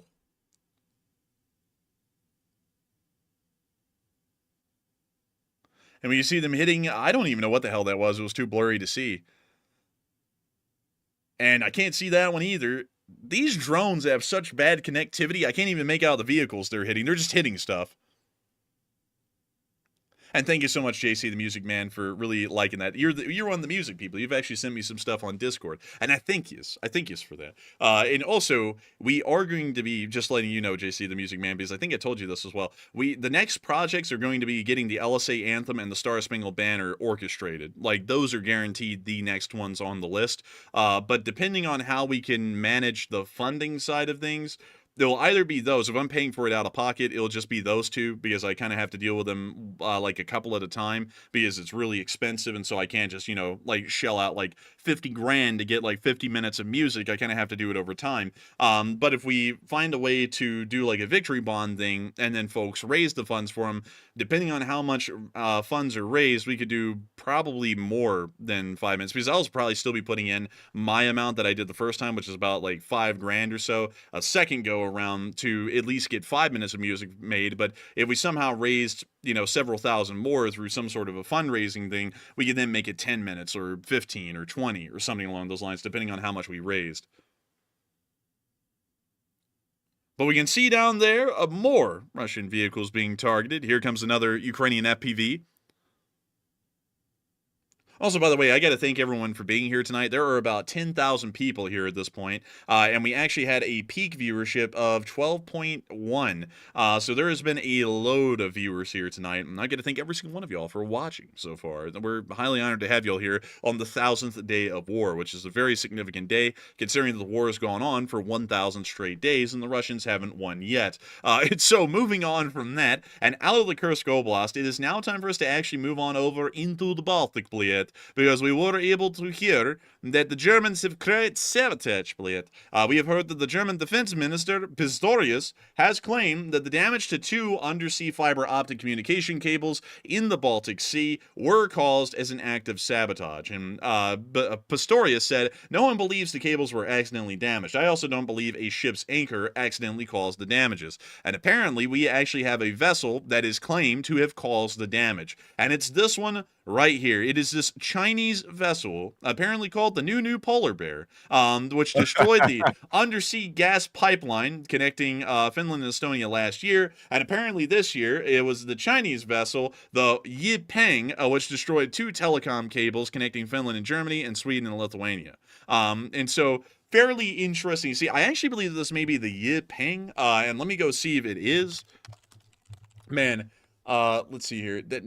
I spelled it wrong. Let me go put this in. Let's see here. Yep, this is actually not the new Polar Bear. This is the Yipeng. And also that's the sound that the Garen makes when it runs out of ammo. You go bam bam Yipeng. But beyond that, moving on from that. Oh wait, hang on, man. Let me get it right. 你好。It's something like that. Like that's actually that's the closest I can get to doing Mandarin. I did learn a little bit a while ago. Still not really good at it. But beyond that, this is supposedly the vessel that caused the damage to the fiber optic cables on the bottom of the sea, and it does, or the telecom cables. But it does appear that the Chinese are getting involved in some sort of direct sabotage against Western assets, and a lot of people are wondering, who actually caused the sabotage? Was it the Chinese with this vessel right here, the Yipeng, or was it the Russians somehow, some way? But a lot of people are throwing in their opinions on this. Matthew, what are people thinking about it, and what are you thinking as well? So a whopping 72% of the audience said Russia sabotaged the cables, while 17% said China was the one to do it, and only 3% said the cables just happened to break at this very, very opportune time. And I would have to say that the odds of this being a simple accident or a coincidence is probably slim to none. Somebody did it. I think that's pretty clear at this point, and Germany's also sounding the alarm, saying that someone sabotaged it, and to me, that makes a logical sense. This was not an accident because there were at least 2 cables, very important cables, that were cut at the same time. So I would personally say, considering the fact that there are Chinese and also Russian spy ships around the region, it's really hard to say exactly which one did it. I did hear that apparently there was a boarding of one of the vessels. I think it was a Chinese vessel of some sort by I think it was the Danish Coast Guard, I can't remember for certain, but someone boarded one of those Chinese vessels, and that could indicate that they have a strong suspicion that it was that vessel that did the cutting. So I'm going to say, actually, I'm unsure on this one. So I'm with the 9%. It could be Russia or China. But Enforcer, what say you? I would have to say that considering the Danish Navy boarded this vessel today, the Yipeng, I would have to believe that it is, in fact, the Chinese that have been conducting this sabotage in particular. Last year, it could have been the Russians, because we do believe the Russian spy ships were in the area. But this year, I do believe that in this particular instance, it was the Chinese. So I'd actually have to go with the 17%, because it sounds as though this time we actually have a culprit, instead of the last time where it was a bit of a mystery who actually did it. This time they're saying that it was clearly this Chinese vessel, or at least it seems as though this certainly was the vessel that did the sabotage. So I would actually have to be with the 17%. It probably was the Chinese, just for some reason or another. Not really sure why they would want to, but I would believe that they did. But moving on out of that news. Also, real quick, Enforcer, let's go ahead and hit this question because so many people are asking it. We got to go ahead and get an answer to it, or at least discuss it a little bit. Some people are saying here, is that an act of war? Whichever country did the cutting of the cables, would that be a direct act of war and lead to a direct conflict? Not really. There's a lot of plausible deniability there to say that it was a direct act of sabotage. Like, yeah, it looks like an act of sabotage, and if that Chinese vessel did do it, it would look a lot like it. But if the Chinese government just simply said, look, we have no national actors on board that ship, and it was just a simple accident, there's enough plausible deniability there. There's really no way for us to say that that was an act of war of a sort.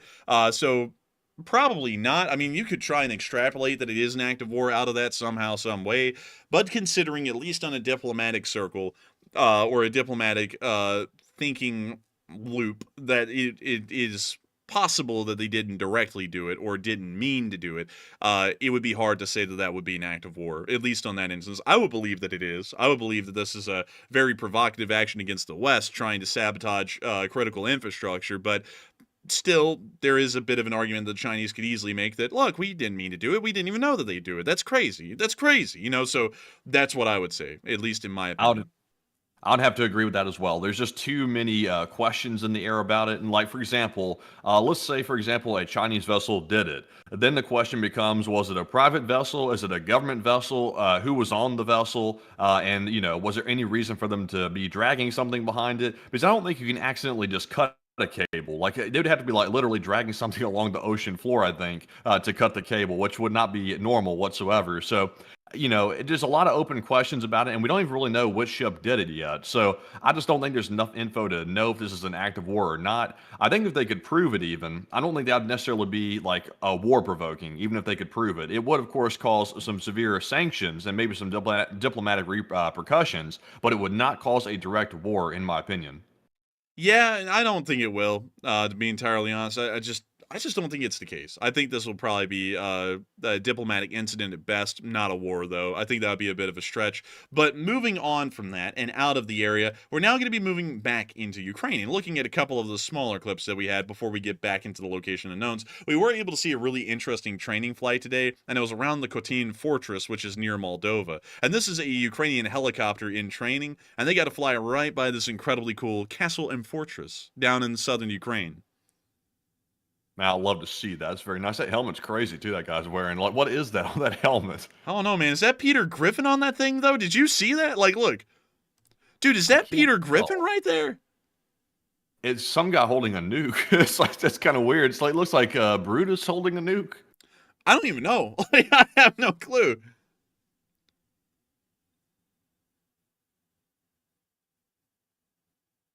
And we can see them here flying back around the fortress. What a cool fortress. An incredibly cool one. I don't know what century this was built in. I would have to assume that it was probably the High Middle Ages. But still, what's interesting about that is that, oh, wait a minute, I forgot. They actually didn't have any experience in the Crusades. Because if y'all know anything about castle architecture and design in the Middle Ages, you would know that all castles in Western Europe, at least after the Crusades of the 11th and 12th centuries, all started to build their castle towers in a cylindrical shape instead of a square shape. And that was because they found out that the cylindrical shapes of the Islamic forts in the Islamic countries during the Crusades were far more structurally sound than those of the square designs, because there was no, I guess you could say, flat edges to be able to start picking away at the rock if you were able to aim a trebuchet accurately. So that's actually kind of an interesting thing. I didn't think about that, but I guess the Ukrainians' castle and fortress design never really changed because none of Eastern Europe really had a lot of experience, at least at the time, with the Crusades, because they were in a completely different church that did not participate in the Crusades. But moving on from that and out of that area and on into our location unknowns, we did get a couple of interesting ones over here where we were able to see some Su-25s in action. And look at them go. And here it comes. There it is. And we see them firing off their rockets and hitting the deck.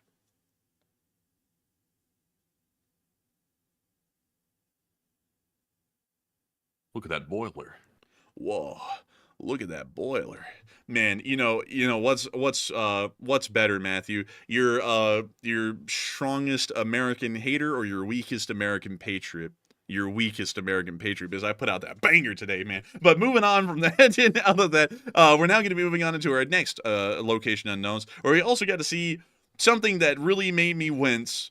Oh, Lord. They put the content one on the windows. And there's already a gunshot that hit right in the middle. There's not one sitting. That's bad. So, you know what's interesting, Matthew, is that the Contact 1 ERA, when it explodes, like the laws of physics dictate that an equal action has an equal or opposite reaction. And so when a Contact 1 ERA blows up, this thing's going straight through the windshield into this guy's face.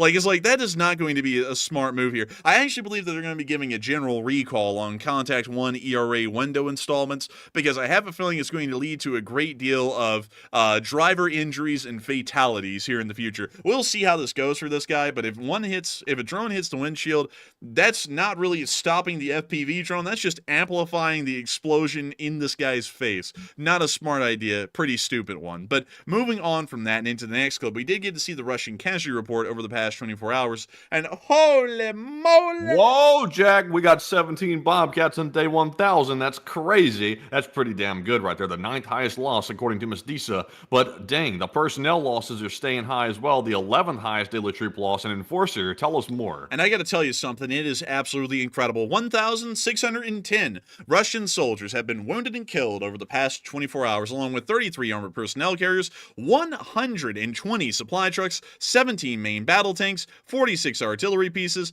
38 drones, 1 cruise missile, and the 17 Bobcat skid steers. It was a very impressive day by all metrics in every category, and Miss Decent, the keeper of the records, was able to let us know what the 1,000th day of war really chalked up to. 1,610 Russian troops wounded and killed is the 11th highest troop loss in the war. 120 supply trucks and fuel trucks is actually the 5th highest loss in the war in that category, and also 17 special equipment vehicles, or Bobcat skid steers, is tied with others as the 9th highest loss category. So today was actually a pretty decent day by all metrics, gauging the losses. And moving on into other fronts, such as the fronts down near Seversk, we were able to see this to be true, as the 4th Brigade, or the Rubish, was on the front today. And look at them go.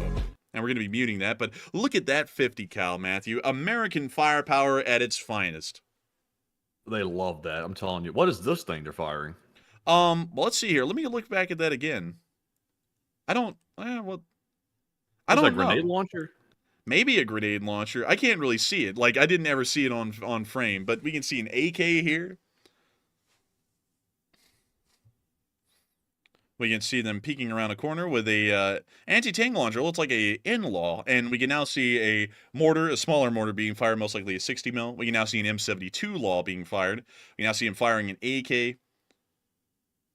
AK-74, it appears to be. Now see him charging down the side, and we can now see them firing the machining gewehr.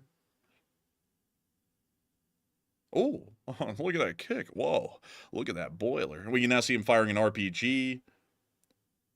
I'm not going to lie, y'all. For some reason, I feel like a lot of these clips are kind of old. Because I remember seeing that MG3 clip at some point, and also the one where it was kind of like charging around the trees. I don't know, maybe I'm just thinking that they look similar and they're not, but let me know if y'all are thinking that these are some old clips, because from what I saw, it looks like they were being shown as new today, but for some reason, I feel like these are like a montage of the 4th Rubish over the whole war. Not really sure, though. The footage feels stale for some reason. I can't quite place it. I don't know. It's weird. But moving on from that, though, I just saw someone come in, Matthew. A bot said, Russia is winning. Why are we pretending that Ukraine is winning? Yeah, I guess changing the nuclear doctrine so that way you can justify nuking more people because the war is going that badly looks like a winning strat. Very genius. Very smart. His name was Foot TV, so when I saw the username, I was like, okay. Weinstein, is that you? He's got a thing for the feet. Oh, feet! Or something like that. But moving on from that into the next clip, we also got to see that the 54th Mechanized Brigade, which is in the area around Seversk, was able to capture a sweet Russian tank today. This is actually a T-80 BVM, so these are actually a little bit rarer out there, a little bit more expensive, actually. And so it was great to see the Ukrainian soldiers able to capture one. Very demure, very brat. We appreciate it. But moving on from that, now the Seversk area, we're now going to be moving on down and into the area just south of Orlivka, where we were able to see a Buk system destroyed by the Ukrainians' drone forces. This was done by the 14th Brigade. Big credit to them.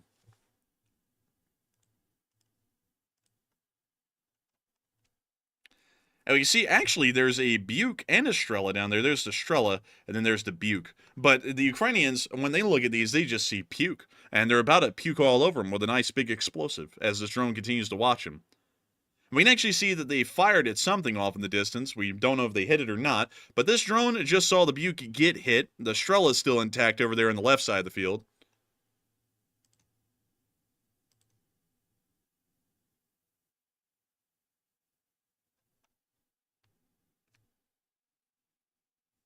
Oh, and there went the solid propellant and the Buke's missiles. Toasty. Roasty, that is. I don't know what the hell that is. It looks that looked like Nicolas Cage for some reason. I don't know why, but it kind of looked like him. But anyways, that's the end of that clip. Interesting to see. And we're now moving on from that jump scare, and we're now moving on down to the middle of the Pokrovsk battlefield, because if y'all haven't heard of a miracle yet, y'all are going to hear of one today. The Ukrainians actually conducted a counterattack in the Pokrovsk front, one of the most heavily fought over battlefields in Ukraine at the moment, and successfully retook 2 positions on the front. Pretty interesting to see. It's actually showing that the Russian offensive is starting to lose a little bit of steam, but we can now see the Ukrainians moving up to this larger trench work and getting ready to clear it out. They're also using the wonderful American M1117. And they're going ham with that thing, man. It's like an RC truck driving around. Yeah, look at them go. And we can actually see them passing a Bradley, another American piece of engineering. And an M113. They were passing everyone on this road. Oh! They tried to hit it, but they missed. Simply put, get better. We can now see them backing up. Actually, we can see this M113 getting hit right there. And we can see the Ukrainians bailed out successfully, and they're immediately moving on to the Russian positions and just clearing them out. We can now see a Bradley moving in as the M113 is smoking. It looks like the machine gunner's still working up there on the turret. And we now see the Ukrainians engaging and clearing out the Russians in these trench lines. Holy moly! Dang. Thank you so much, 1919 Hardwood. A good year for Hardwood. Thank you for the massive support in your first super chat ever. Dang, this is freaking crazy. We'll be getting to that here in just a second. No joke, because the news is actually going to be moving on into the peach here in a second. But moving on from that and further down the line and into Uroshine, we also got to see a Russian BMP being destroyed in this direction as well. And check this out. There's the BMP. It's a BMP-2. Oh, and they had to back up for a second. This is their heave-ho, but there goes the grenade.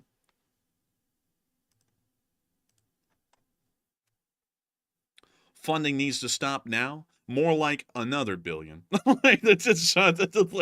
More like another 2 billion. You know, it's great when you think about it. The Russians are having to change their nuclear doctrine at this point to sound more threatening, because just $130 billion was all it was needed to tear down the entire Russian Federation's armed forces. That's pretty discount prices to do something like that. I'm not going to lie. Pretty good investment. But moving on from that and down into Verbove, we also got to see the Ukrainians hitting the Russians with a GBU-39 small diameter bomb. Boosh! And there they go. They hit them dead on the nail in that trench. Oh my god! Dude, they carpet bombed it. Just leveled the thing, man.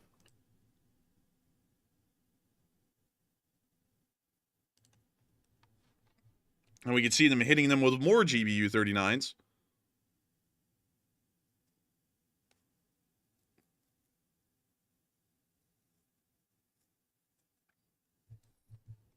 Can't get right said in the live chat. I agree. Any funding to Russia should stop now. That's their problem. They don't have much funding. I think they want some, but they don't really have any to stop at this point.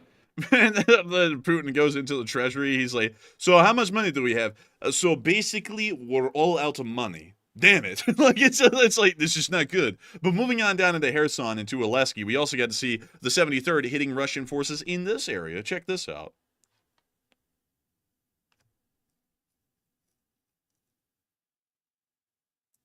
Oh, it's awfully quiet out here.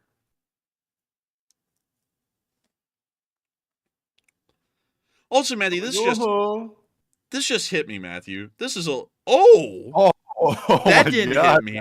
That didn't hit me. Knocked out the brick wall on that one in the roof. But what were you saying? Dude, that was like some good demo work right there. Beyond that, I was actually going to sit here and say in just a second, it just hit me, Matthew. If Putin is changing the nuclear doctrine right now, knowing that the current administration that made that decision today is going to be gone in January and replaced by a new one that many people are claiming is going to literally end the war in a week and then put everyone in camps, I'm interested in this. Does that mean that Putin has absolutely no faith or belief that the war will end or de-escalate once a new administration comes in charge? Because why in the world would the nuclear doctrine be changed, knowing that if he believes that the war is going to be ending literally in January next year, what would be the point of changing it? Because the war is going to be over regardless. Well, I wasn't going to say anything about it, but I've been thinking that all day long after I heard that doctrine being changed.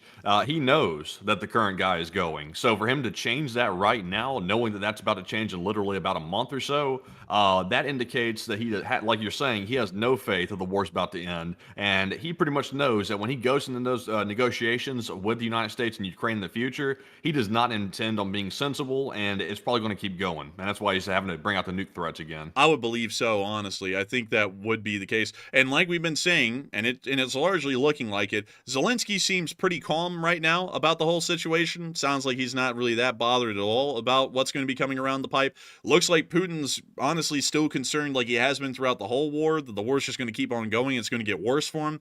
To be honest with y'all, everything is kind of indicating, the best measure we can take of the temperature right now, that this war is going to stay hot for a good while, most likely. But moving on from that and into Odessa, we did get to see some air defense in operation in this area. And we're going to be muting the music, but we can see here the air defense firing. Whoa, geez, man, that's crazy. Like, dang, I didn't see this video earlier. Where'd you get this from? Man, I got this from my sources on Reddit, but they were lighting up the night sky. Damn, son, where'd you find this? Let's see. And Barry Veteran said, negotiating posture. Maybe. But still, it's more of a scare tactic than anything. And any advisor would tell the incoming president that it's a scare tactic, if anything. The last thing you want to do is to go into negotiations with the new guy and have literally nukes aimed at him. I don't think that's the appropriate way to go into that negotiation. That seems like the way to probably hurt yourself in a negotiation is to do that. So to me, it looks like Putin's trying to use a pressure tactic or a tactic of strength, which is not going to work well for him whatsoever in a negotiation. I think the only thing that Putin has a hope of like potentially getting anyone to go his way is to come in super humble and also coming in with a completely open mind. And I don't think at this point Putin's capable of that because he's gone so crazy and so mad over this war. I don't think he has that capability. So he's going to go down in flames at the negotiating table. I would believe so. Also, this video was removed, unfortunately, so we're just going to skip that one. It's not really that big of a thing. We're going to skip on over into Georgia. La, la, la, la, la, that kind of skip because I wasn't supposed to say that, but I still said it, and so I was like, whatever. We'll work with it. But beyond that, we did get to hear today that the president of the unrecognized Republic of Abkhazia, Aslan Bajania, and Prime Minister Alexander Onkvab are resigning. And here's a letter saying that they're resigning right here. Look at that. It's done for. They're over. And the opposition is taking charge, at least for now. We don't know what the opposition is going to be doing necessarily, and it doesn't really look like they have the backing of the Russians from what we've heard. So they may possibly be breaking Abkhazia away from the Russians and going back to Georgia, and it looks like there hasn't really been given a lot of opposition from the Russians on this topic. So we really don't know what's going on, at least internally within Abkhazia at the moment, but it does look a little bit interesting, at least from what we know right now. But moving on out of Georgia and on up to Kyiv, it's now time for us to round out today's news segment with the speech from President Volodymyr Zelenskyy, which he actually made yesterday. He did not make one today, and this is the shortest speech I've ever seen. It's 55 seconds. So we have no time to even get water, I tell you. No time for that even. But here is the speech. Бажаю здоров'я, шановні українці, українки. Сьогодні на фронті, зараз Куп'янськ, вже був в Покровську. В наших бригадах привітав хлопців, дівчат, наших воїнів із Днем сержанта. Сержанти – саме воїни, без яких не уявити нормальну роботу офіцерів і загалом наших підрозділів. Я вдячний усім сержантам, які справді є прикладом для солдата. Сила всієї нашої української армії – це люди, які служать віддано і стійко.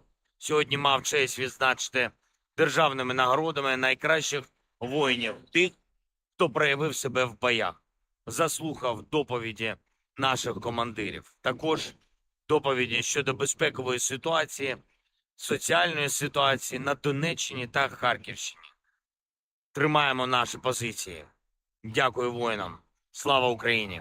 And that was the shortest speech of the war, quite literally. They've never gotten that short before. That was certainly a short-lasting speech. But nevertheless, that is moving us on into the second segment of this stream where we get to talk to all of y'all. And holy moly, are there a lot of folks to talk to. There are still 9.2 thousand people here the moment I'm looking at the number, and 3,200 people have hit the like. Not only that, this channel has surpassed 309,000 subscribers today. Woohoo! What a number. We are getting larger and larger by the day. And I guess it's true. I guess it really is true, Matthew, that the Lee Spring Army will never truly die.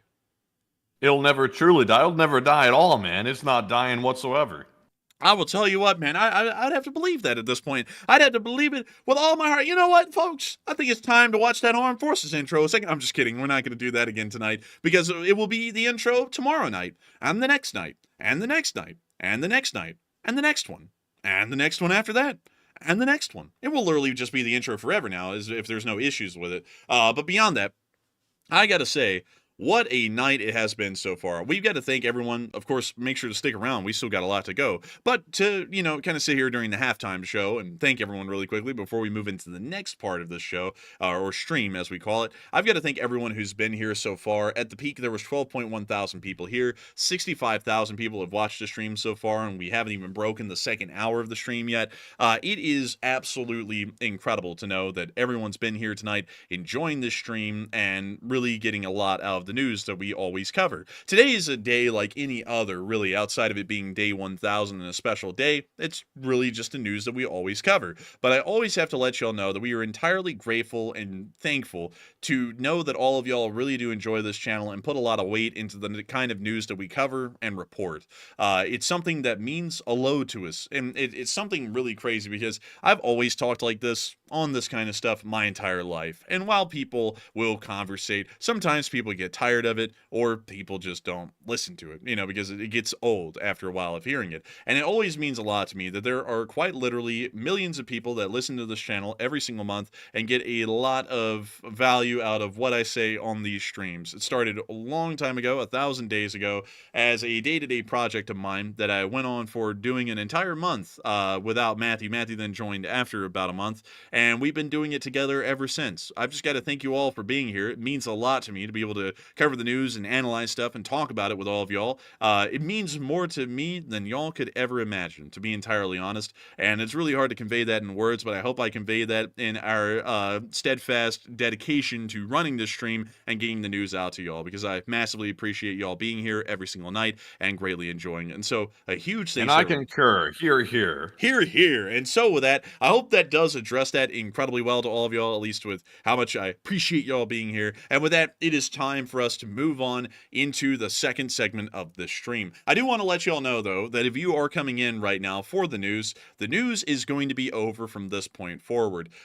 We have been running news for about 2 straight hours now. We also put a absolute banger of an intro in tonight as well. And so if you want to see the banger of an intro, which I highly recommend, and you want to see all of the news that we've covered so far, just rewind to the very beginning and you'll be able to see the entire thing. And of course, from this point forward, we're really just talking to all of y'all. We're talking to the folks who threw in super chats, the folks who are making this channel possible tonight by helping us to keep our lights on, and then we're talking to everyone as well who is gratiating this channel with just being here, which is honestly a miracle and a blessing that y'all are here at all. Honestly, I don't know why so many of y'all show up every night, but we'll be making sure to talk to as many of y'all as we can as well. And so, Matthew, take it away.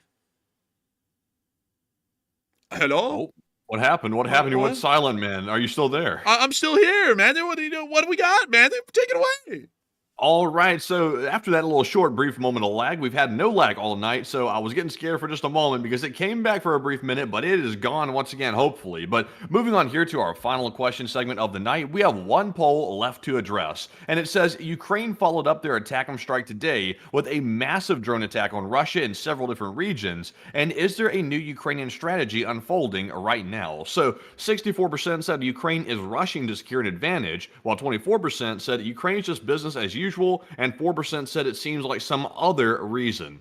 And I would have to say, I think Ukraine is starting to adopt Russia's strategy. They are trying to blitz and get an advantage here, basically to go to the negotiating table with a massive advantage. I think they're doing the same thing that Russia's trying to do at this point, which honestly is a very smart thing to do. And also, with the new weapons arriving in Ukraine, because apparently the U.S. is speeding up all the weapon shipments and basically hurrying them up before January, it looks like Ukraine has the ability to now strike in places that they were not able to strike before. So I'm definitely with the 64%, and I think that's a very wise thing to do. But Enforcer, what say you? I would have to say that, in my opinion, Ukraine is rushing to secure an advantage over the Russians, just in case the negotiations really are seriously coming around here in the beginning of next year. And that's why they're conducting these massive attacks. They're trying to put the Russians, at least conventionally, in such a bad state that the Ukrainians can claim that the war could keep going. And if it kept going, it would continue to go in their favor. Therefore, they require concessions.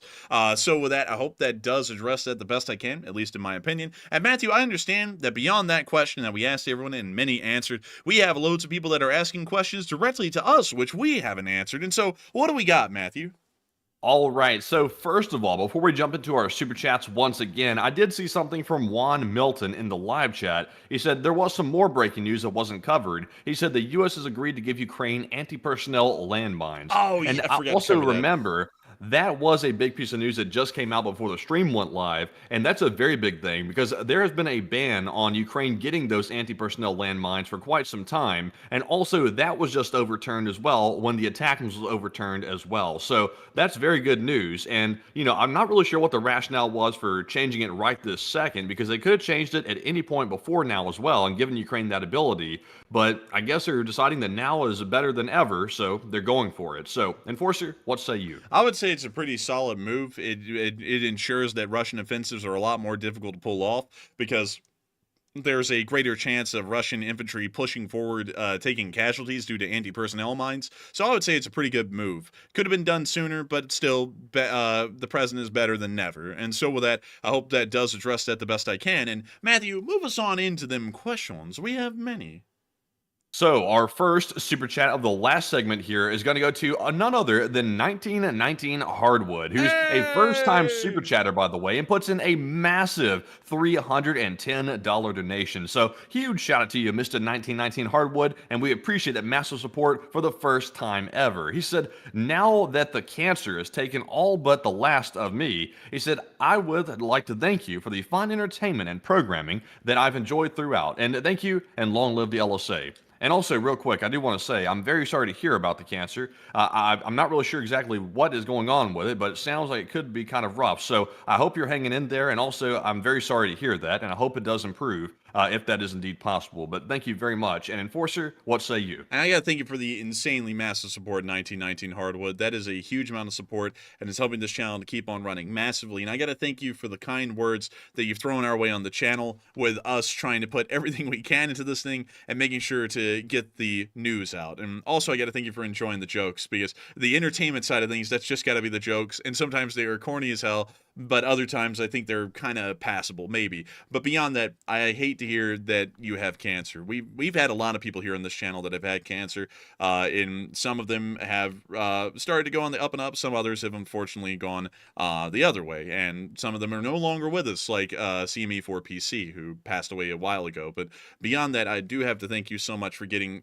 a great deal out of this channel. We always hope that we can be the light in folks' day, or at least just help them pass the time a little bit, or maybe give them something to shout at the screen at. A lot of those people, though, they're in the chat anymore because you don't allow that kind of stuff in the chat. But maybe some people get away with screaming at the channel at their TV all day, and maybe that's how they pass the time. But we're always happy to have folks enjoying the channel and passing the time. And it always means a lot to us when we hear that folks are going through rougher times, or really rough times, and they still get a great deal of worth out of the channel. It means a lot to us. It's honestly higher praise than we ever get, because to know that folks are going through really tough times and we're just that little extra bit of help to take people's minds off of the pain that they may be feeling, or the boredom, or something along those lines, that really does mean a lot to us. And I got to thank you so much once again, 1919 Hardwood, for the massive support and helping us to keep this channel running, because you're helping us to make sure that other people remain entertained by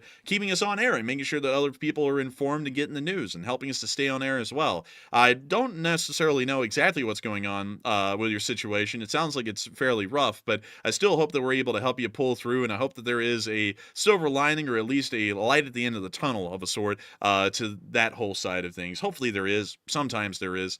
Well, actually about half the time there is, for most people, and I hope that that's the case for you.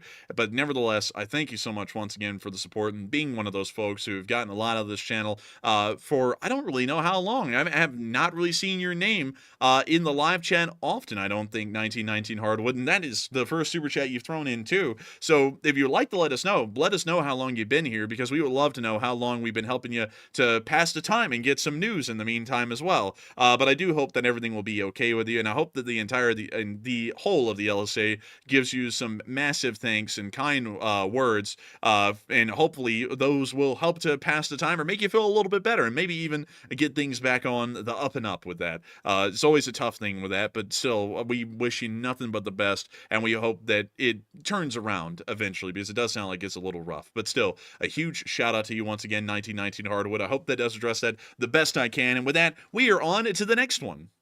All right, and our next super chat here goes to Mortophobe Gaming, who puts in a $110 donation. And thank you very much, Mr. Mortophobe Gaming, for that support. And of course, I believe you've been around the channel for a very long time as well, and we do appreciate you being around. And he said, thanks for being the fastest, most detailed, and accurate source of news in the world, relentlessly for 1,000 days now. And the question is, if a nuke is descending, what happens if you'd intercept it kinetically, and does it detonate the nuke? And regards. And he also said regards from the Netherlands.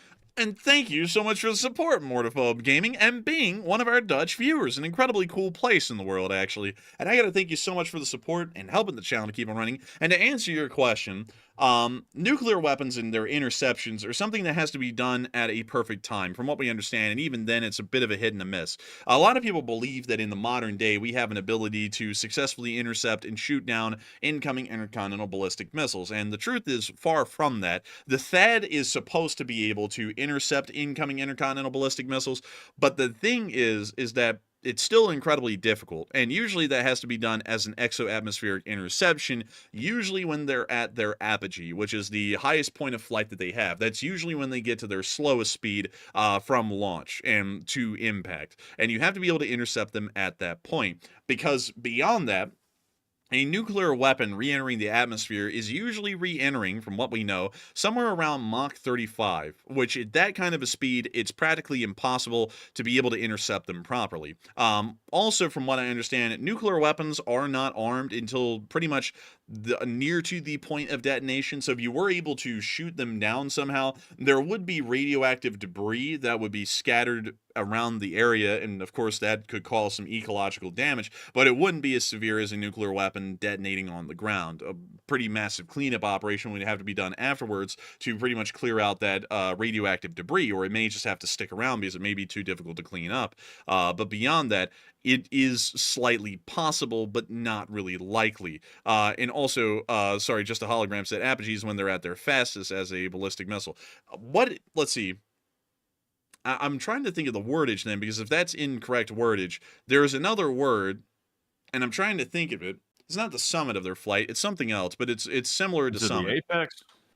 The apex. I'm not really sure if it's the apex either. It might be apex. But still, it's pretty difficult, if not impossible, to intercept intercontinental ballistic missiles. That's what makes them pretty much an in-game sort of a deal, because we wouldn't have to really worry on nuclear deterrent or mutually assured destruction doctrine if we had an ability to shoot down Russian or really anyone's nuclear weapons at all, and that also wouldn't play that big of an effect in diplomatic decision-making, because the damage that could be caused would be literally next to none or pretty much non-existent. And I can also see some people saying that it is the Priapus, or the Priapsis. I think it might be the terminal phase, according to what I'm seeing here on my sources.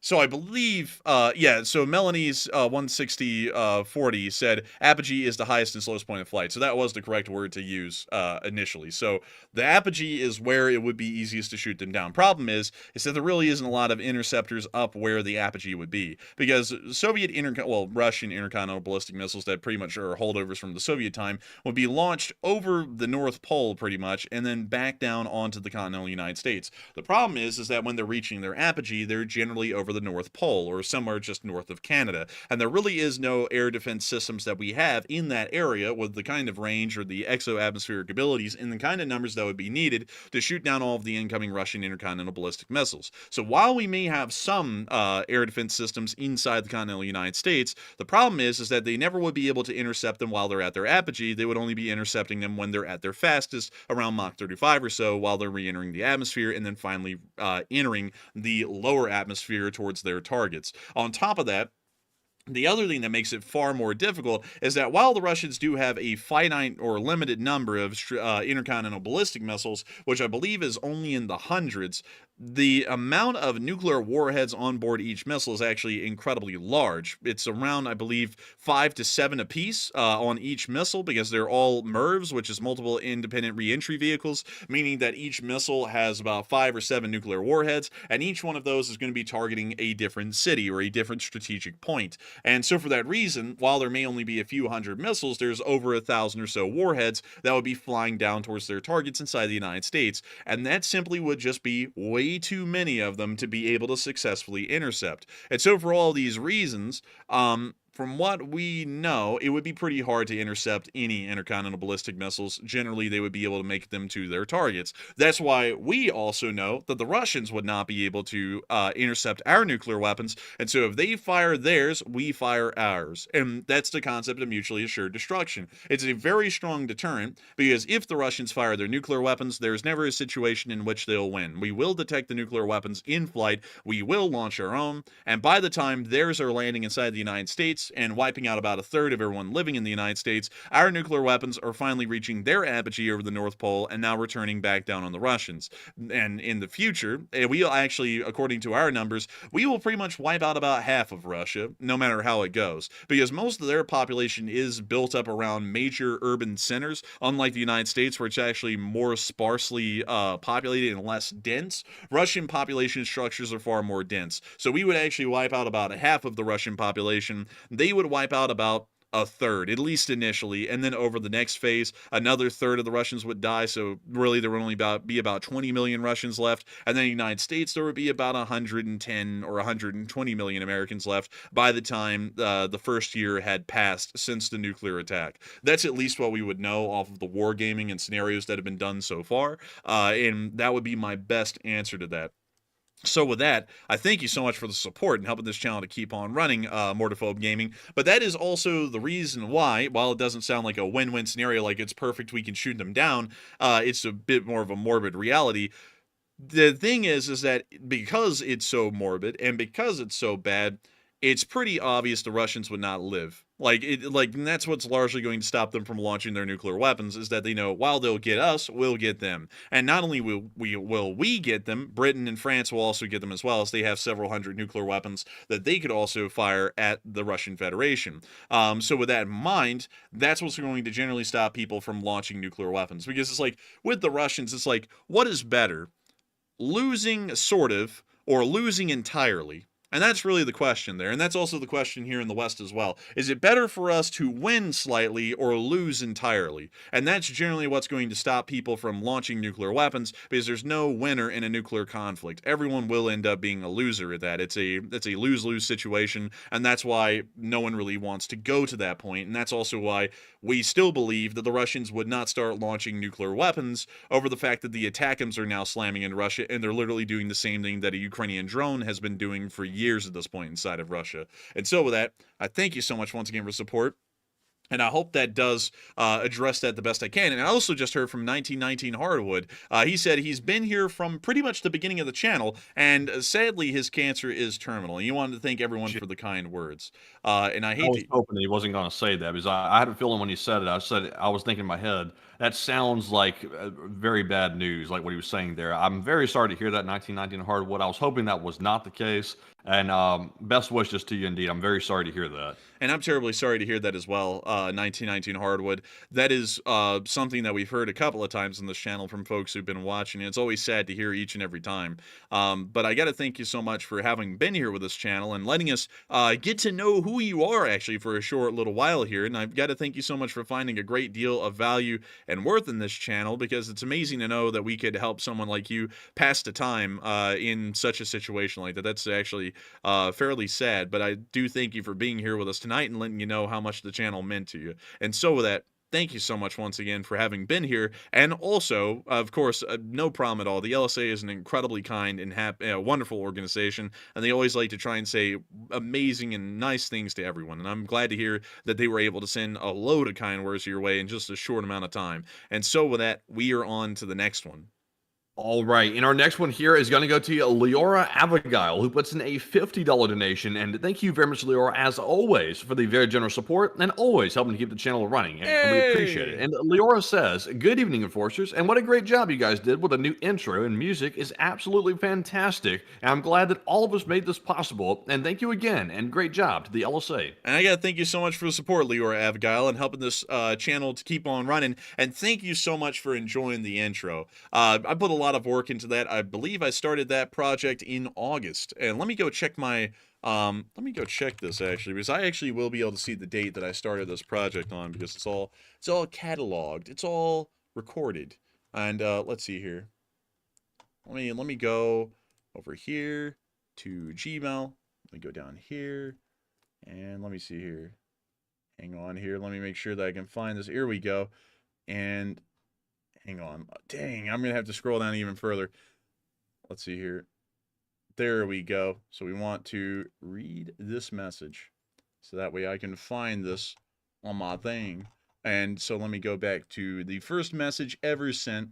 And I started this project in, let's see here, August 8th of 2024. So this has been going on for a couple of months now in the background, and it has been an interesting bit of work. It's not really that it was a lot of work, it was just that it was a decent amount of work that happened over a long span of time. But I absolutely loved doing it every single step of the way. Marcos was an amazing composer, listened to all of my wishes with the song, even added some of his own stuff into it, which I'll have to be honest, Marcos was an amazing composer, an incredible composer. There were some things that I did not ask for that were included in the composition, and every single one of them was only a major plus. Like, there was a part actually to the song Anchors Away, which y'all will hear, where it goes bum bum bum bum bum bum bum, and like that's the end of the song. But what's amazing about that is that he did it in a way that no one's ever done it before. Everyone else does it where it's like and like I don't like that. It's like it was like boom bum bum, and like the French horn section would hit the low notes really strongly, and I was like, this is the best version of Anchors Away that I've heard. Also, the string section in that was also incredible as well. Honestly, Anchors Away, in my opinion, because usually that's kind of like the outlier, I've never really liked Anchors Away, but the way that Marcos composed Anchors Away in that composition made me a fan. And so I got to give him a huge shout out and credit for that, because I have never seen anyone compose Anchors Away to the point where I was like, this is a solid banger right here. Also, he did the Air Force song and the Space Force song an incredibly good deal of justice, like a high amount, especially the Space Force song, because a lot of people have always complained since the Space Force March Semper Supra has become a thing, that it sounds like a high school alma mater, because it's usually played that way.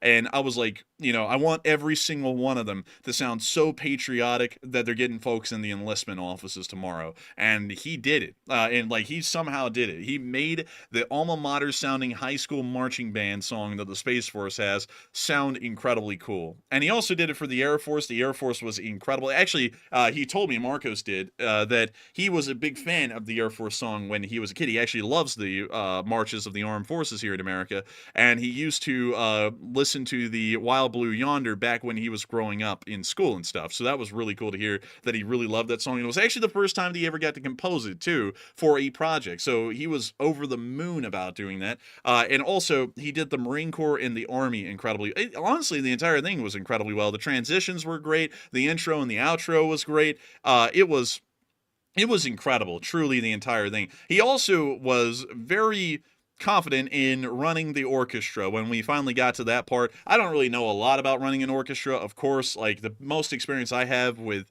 anything regarding a band or even anything close to an orchestra is middle school band as a trumpet player, and also then a bagpiper later, but that wasn't even in a band, that was just on my own. So I don't really know a lot about the workings of an orchestra. And he was able to just sit there and he was like, okay, just play back these measures, do this. And I was like, man, this guy knows what he's doing. Like he was very good at that. But I also have to give a huge shout out to Budapest Scoring as well, because they also were on the ball. Like the orchestration was done great. The sound mixers did a great job. It was truly incredible. I got to give a massive credit to Budapest Scoring, because if it wasn't for their orchestration skills, the final product, regardless whether Marcos was great, regardless whether my vision was good, wouldn't have finally come together into one big nice package to be able to put on air. And so I got to thank you so much for enjoying that, Leora Abigail, and hopefully we will be able to make more, because if y'all really enjoyed that and really liked hearing it, I would love to make more. I was actually telling Matthew that before the stream, and I was like, we got to have everything now in the intro, especially if it goes good.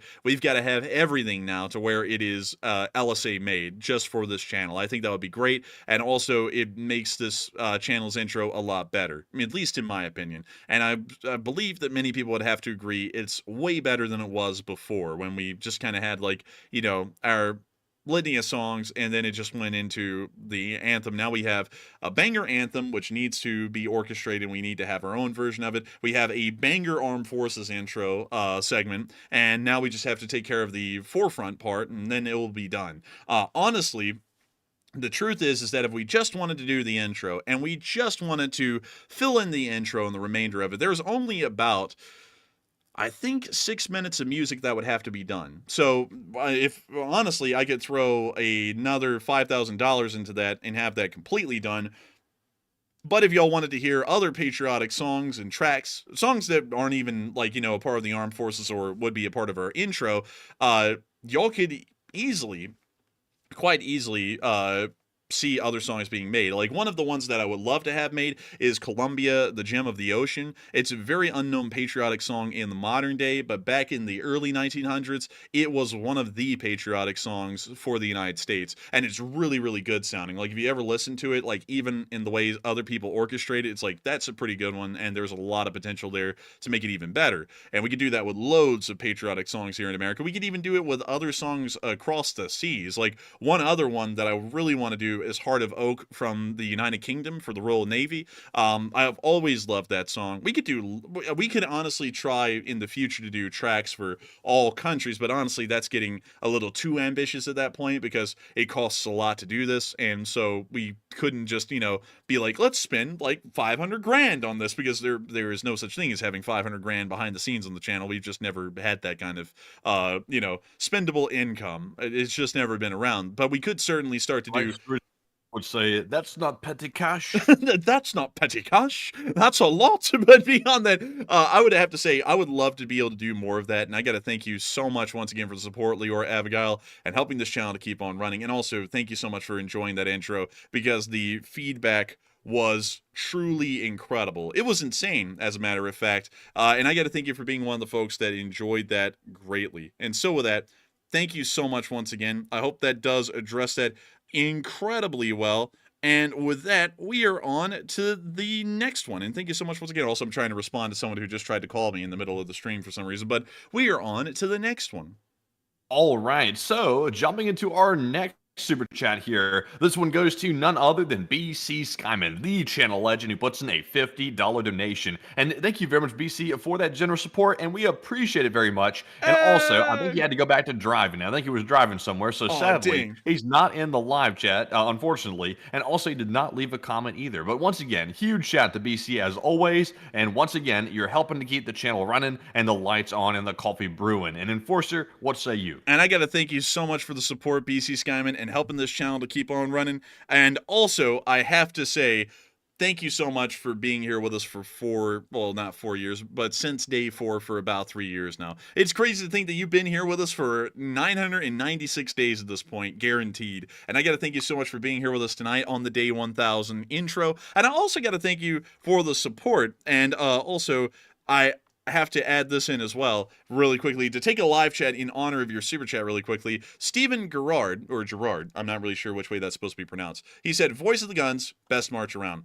Yes, it is a great march. It actually was played in the original Lawrence of Arabia film when T.E. Lawrence was in Cairo and he was walking through the British Army headquarters. They played a part of Voice of the Guns, and I was like, oh, that's a good one. There's a lot. Like, I'll be honest with y'all, my personal favorite marches in the world actually come from America and the United Kingdom, although I consider myself a bit of an international person when it comes to that. I'll listen to Russian ones, I'll listen to Ukrainian ones, Chinese ones, North Korean ones, I'll listen to Indian ones. I'm not going to lie, the Indians are kind of like dog water with making marches, I'm not going to lie, like they're not the best. But there are some really good ones that come out of Japan as well. Although theirs are always more somber sounding. I'm not really a big fan of that. The Germans have great marching music. The Polish actually have really good marching music. They have one called Pierwsza Brigada, which means the first brigade or something along those lines. And I think it's like their best marching song. And, if I just was like,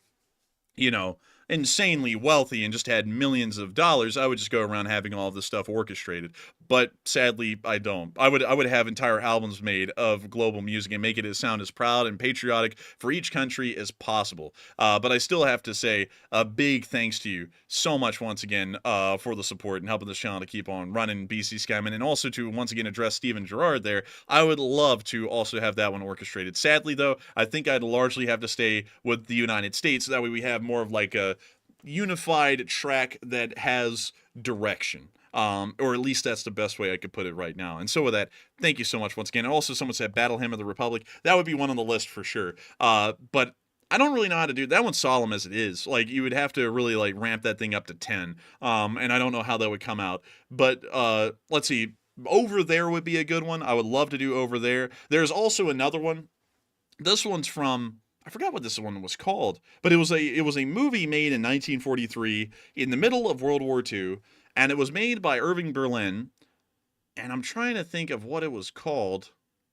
I can't think of what it was called, but it had really good songs in it, and one of them was called "We're on Our Way to France." It was very like simple line because it was supposed to be for World War I, and it was really good too. And I was like, that would be a good one to have made as well, but maybe change the lyrics to "We're on our way to Iran" or something like that to make it a little bit more modern. But still, I was like, that would be a pretty good one to do. There wasn't really many other great songs in that movie. I can't remember the name of it. Also, that movie is like it doesn't really stand up well to the test of time. I'm not gonna lie. If y'all ever see it, y'all are gonna be like, "Oh my god!" And like, I would get that reaction because some parts of it was like, I don't think this would stand up in like the modern day. Like, honestly, it wouldn't. But beyond that, I would love to make all kinds of compositions and stuff. I would like to get Marcos working on it and Budapest Scoring making it, because I have full faith in Budapest Scoring and Marcos. Like, I believe in them truly after this. But still, I have to thank you so much once again for support, BC Skyman, and allowing me to go on a little rabbit hole here talking about the intro and all. But with that, it is time for us to move on into the next one. And thank you so much once again for the massive support and helping the channel to keep on running. Yes, indeed. And real quick, to return to Mortiphobe Gaming's super chat, he had a little bit of a follow-up question here, which was pretty interesting. He said, Mach 35, dazzling. He said, any chance of intercepting those re-entering nukes with one of those new laser missile defense systems? Is that possible? We're not entirely sure, because the thing about the laser systems, I don't know how fast the target can go before it's untrackable by the system. That's really a sensor and computer guidance system issue, and I'm not really sure. I'm honestly not even sure if they would be detectable on normal radars going that kind of a speed, at least in my opinion. I don't know a lot about radar technology, though, or at least modern capabilities of radar technology, but I would have a feeling that that would still be a bit of a stretch. At least in my opinion, and I could be wrong. And so with that, I hope that does address that the best I can. And also, I see loads of people, man, y'all just keep on throwing in the best ideas ever. Like, I'm not gonna lie, and like the best. Like, I saw someone say, "Praise the Lord and pass the ammunition." That's a pretty good one. That one was like a swing song, but we can make it more militaristic sounding, kind of like that, and patriotic, like the Armed Forces intro. Also, "This is the Army." Yeah, Stephen Gerard, you were right. "This is the Army, 1940." Oh my god, I forgot the main song, the ticket song. "This is the Army, Mr. Jones." Like, we would have to do that one. That one was a good one. But like, if we ever just had the unlimited ability Like, if Amazon came down and sponsored us and we just lost our freedom to being a slave to Jeff Bezos and we had the unlimited budget, we would be able to do all of those, because that would be great to do every single one of them. Y'all getting me hyped up, and then I can't even do any of this stuff, honestly. But it's about with that. I hope that does address that fairly well. And I thank you so much once again for support and help this channel to keep on running. And with that, we are on to the next one. And our next one is going to go to none other than Panama Floyd. He's a longtime channel legend as well, just like BC Skyman and the rest of the gang. And he puts in a $20 donation. And thank you very much, Panama, for that support as always. He said the 1,000th a day of the 3-day special military operation. Here's a few bucks to buy ammo instead of a ride. Hey, and I got to thank you for the support at Panama Floyd. Two cheers. And I also got to thank you so much for giving us money for ammunition and not a ride. And we'll never need a ride. We'll just need ammo, because we're always going to be standing in support of Western and American interests around the entirety of the world. And I got to thank you so much once again for that incredible support and helping us to keep this channel running. And so with that, thank you so much once again. I hope that does address that incredibly well. And with that, we are on to the next one. And the next one goes to Nathaniel Doggett, who puts in a $20 donation, and huge shout out to Nathaniel as well for that support. He said, not to put you in an awkward situation, but what are your thoughts on the theory that certain figures in the U.S. government can I address this one first of all? Can I address this one? I think it delves a little bit into politics, but not super deep. Yeah, we can delve into it. I'm going to give that one the green pass right there. So let me restart real quick and roll it back for a second. Not to put you in an awkward situation, but what are your thoughts on the theory that certain figures in the U.S. government are granting potency to Ukrainian forces to pave the way for a peace deal brokered by the USA, and is it Putin's off-ramp? That's an interesting question, Nathaniel. I'm not really sure. Usually, at this point, we would understand that the current president would start to shift foreign policy at least a little bit to try and start working towards the interests of the incoming administration. At least that's usually what would be done.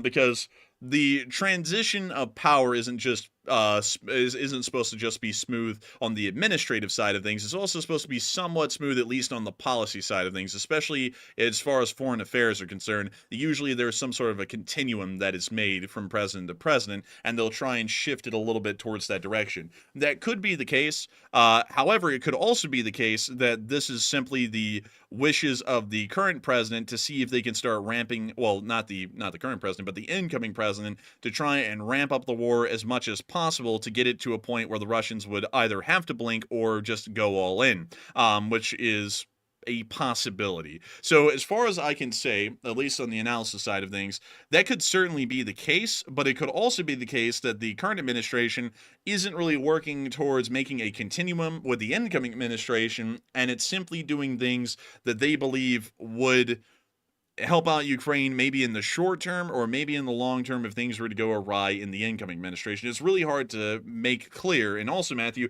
what would you be thinking, considering that you are the political science major here? And remind me again, what was the exact question you were addressing? What part of it? We were addressing the entire thing from start to finish.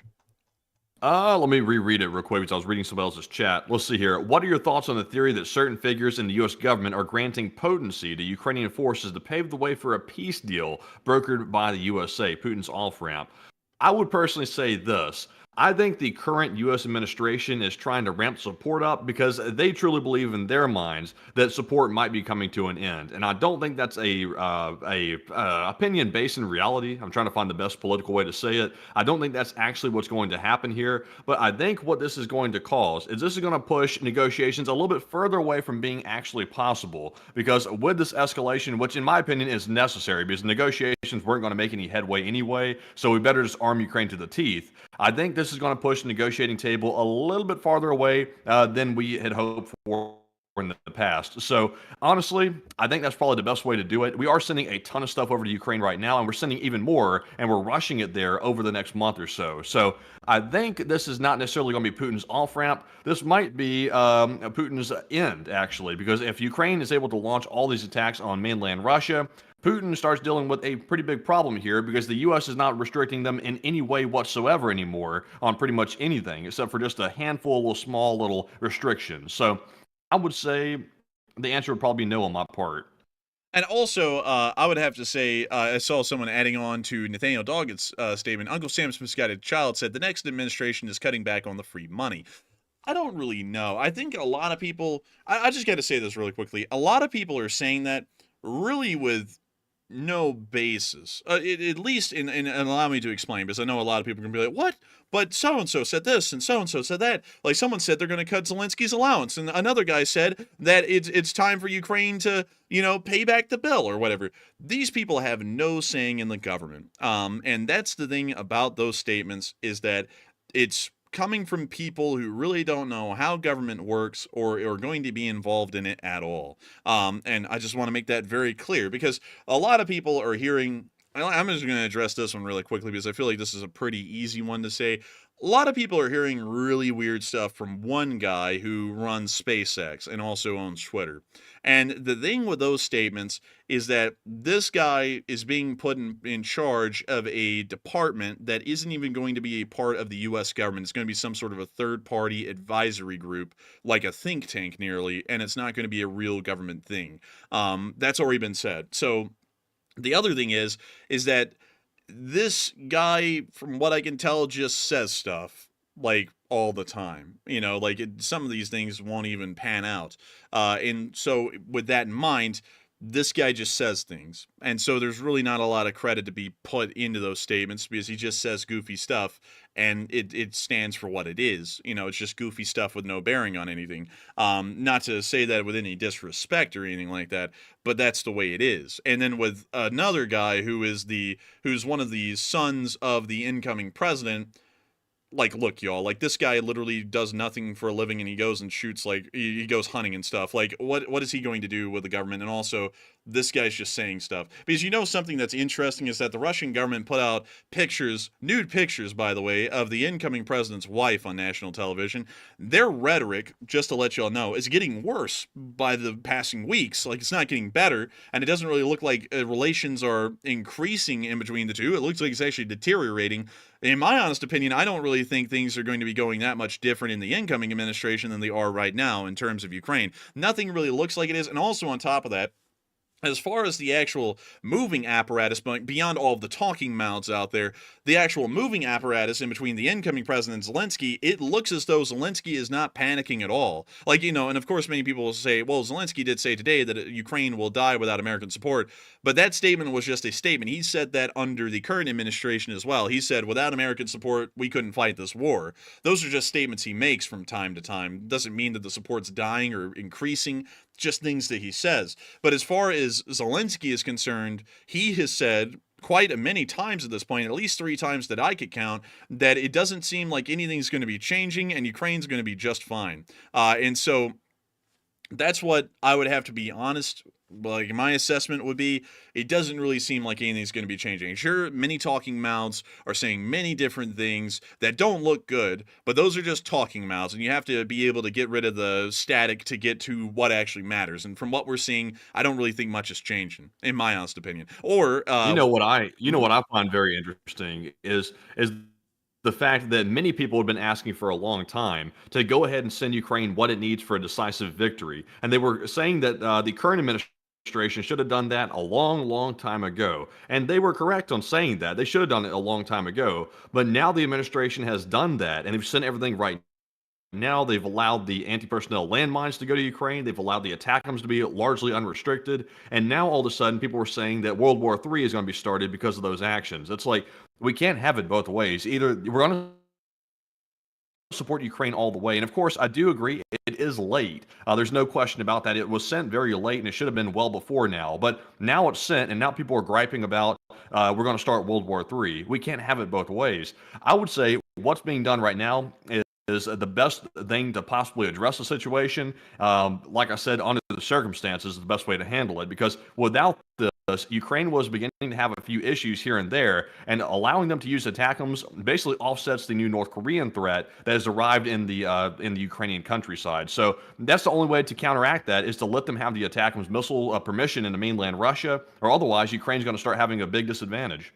That's what I would have to say as well. I would agree with that. And so I hope we addressed that fairly well. And with that, we are on to the next one. And also, I'm suddenly lagging again, so I don't know what's up with that. Apparently, part of my stuff I was saying got cut off, but at least I wasn't lagging for most of the night. But anyways, we're moving on here to our next super chat, and this one is going to go to none other than GunFox61, who puts in a $20 donation, and huge shout out to GunFox for that support. They said at 1600 CST, SpaceX from Boca Chica, Texas, SpaceX Starbase launched IFT-6, and the booster splashed down in the Gulf of Mexico after a fault caused a no-go for catch, and it ship completed its suborbit and landing in the Indian Ocean.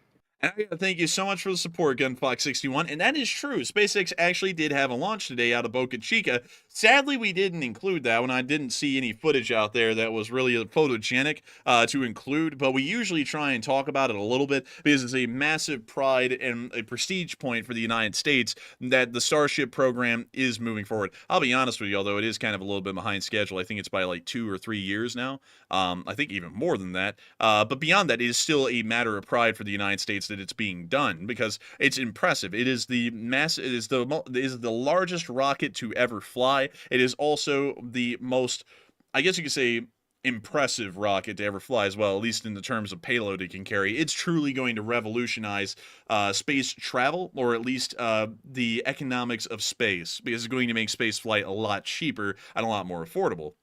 It's truly an incredible thing, and regardless, and I've got to make this clear, regardless whether an opinion of the owner of SpaceX is positive or negative, I don't think one can disagree that what SpaceX is doing is a massive point of pride for the United States of America, and also, on top of that, a massive move forward for the United States strategically as well, as far as exploring space and possibly finding benefits or resources to be had in distant celestial bodies, to put it that way. And so with that, I got to thank you so much once again for support, GunFox61, and sharing that with us, because it is really crazy to know that that also is launched literally just north of the Mexican-American border. Like, no joke, literally I think it's like a mile or two north. It's right, hang on, it's right over here. There we go. There's the launch pad. And how far is that from Mexico? I wonder. Let's see. 2 miles. Like 2.4 miles. It's not that far. You can watch it from Mexico. So with that, I hope that does address that the best I can. Thank you so much once again for support. And with that, we are on to the next one. All right, and the next one goes to Monsieur Gaston, who puts in a $20 donation. And thank you very much, Monsieur, for the support. He said, for the excellent music and LSA. And thank you so much for enjoying the excellent music and supporting this channel and helping it to keep on running and helping to be able to hopefully allow us to make more music in the future. I love making music, Monsieur Gaston, and I gotta say, thank you so much for enjoying it. I love to know that so many people are really blown away with it. I've actually seen a couple of people in the live chat say that they've gone back and listened to it a couple of times now, and also watched the visuals, because it's all amazing. I was actually thinking we might do this tomorrow, depending on if there isn't a lot of news or not. I might go and cut down that video to where it doesn't have me saying the U.S. Coast Guard in it, and then also cut out everything else surrounding it and just make it a pretty much music video and then put that out on the channel. So that way, if y'all wanted to listen to it on its own, y'all could. Also, some people are asking, is it copyrighted? Oh yeah, baby, it's copyrighted. We have it. And so with that, I hope that does address that fairly well. And with that, thank you so much once again for support, and we are on to the next one. And the next one goes to Jason Carpenter, who puts in a $20 donation, and huge shout out to Jason as well for that support. He said, 1,000 days of war, and we're still here. And until the guns fall silent once again, my friends, and LSA rules. And long live the LSA, and here is to another 1,000 days if necessary. And I got to thank you so much for the support, and of course, enjoying this channel massively. Jason Carpenter, you've been here forever, by the way. I think you've been here for almost the entire 1,000 days. And I got to say, hopefully, we will be here until the guns do fall silent due to some sort of a amicable treaty of some sort. And also, thank you so much once again, and long live the Lee Spring Army, and the Lee Spring Army will never die, Jason Carpenter. And so with that, thank you so much once again. I hope that does address that incredibly well. And with that, we are on to the next one. And guess what? Our next super chat goes to Ambipambi. And I love saying that name, Ambipambi. They put in a $20 donation. And I don't know why, but for some reason that reminded me of, I love the name Ambipambi. But thank you very much for that $20 support. And they said today, another channel said that Cuba is collapsing and they have no friends to help. That sounds somewhat accurate. And why does it to help Cuba, and I mean they're practically family. Oh Oh no. my Oh. goodness! Oh. Oh Oh no! no. Oh Oh no! no. I knew exactly what they meant. Oh no! Oh no! Oh no! Man, I'm about to be like Mickey Mouse in that meme, man, where I went, it's kind of hot in here, you know, something like that, about to be like that. Out But par four. Inshallah. we're going to take out Cuba, inshallah. We're going to take out Gusto, inshallah. Why is that? Inshallah. Bring in China to help. Inshallah. But yes, from what we hear, Cuba's not doing well. It appears that the energy grid, from what I've heard, is still having major issues and isn't even really online.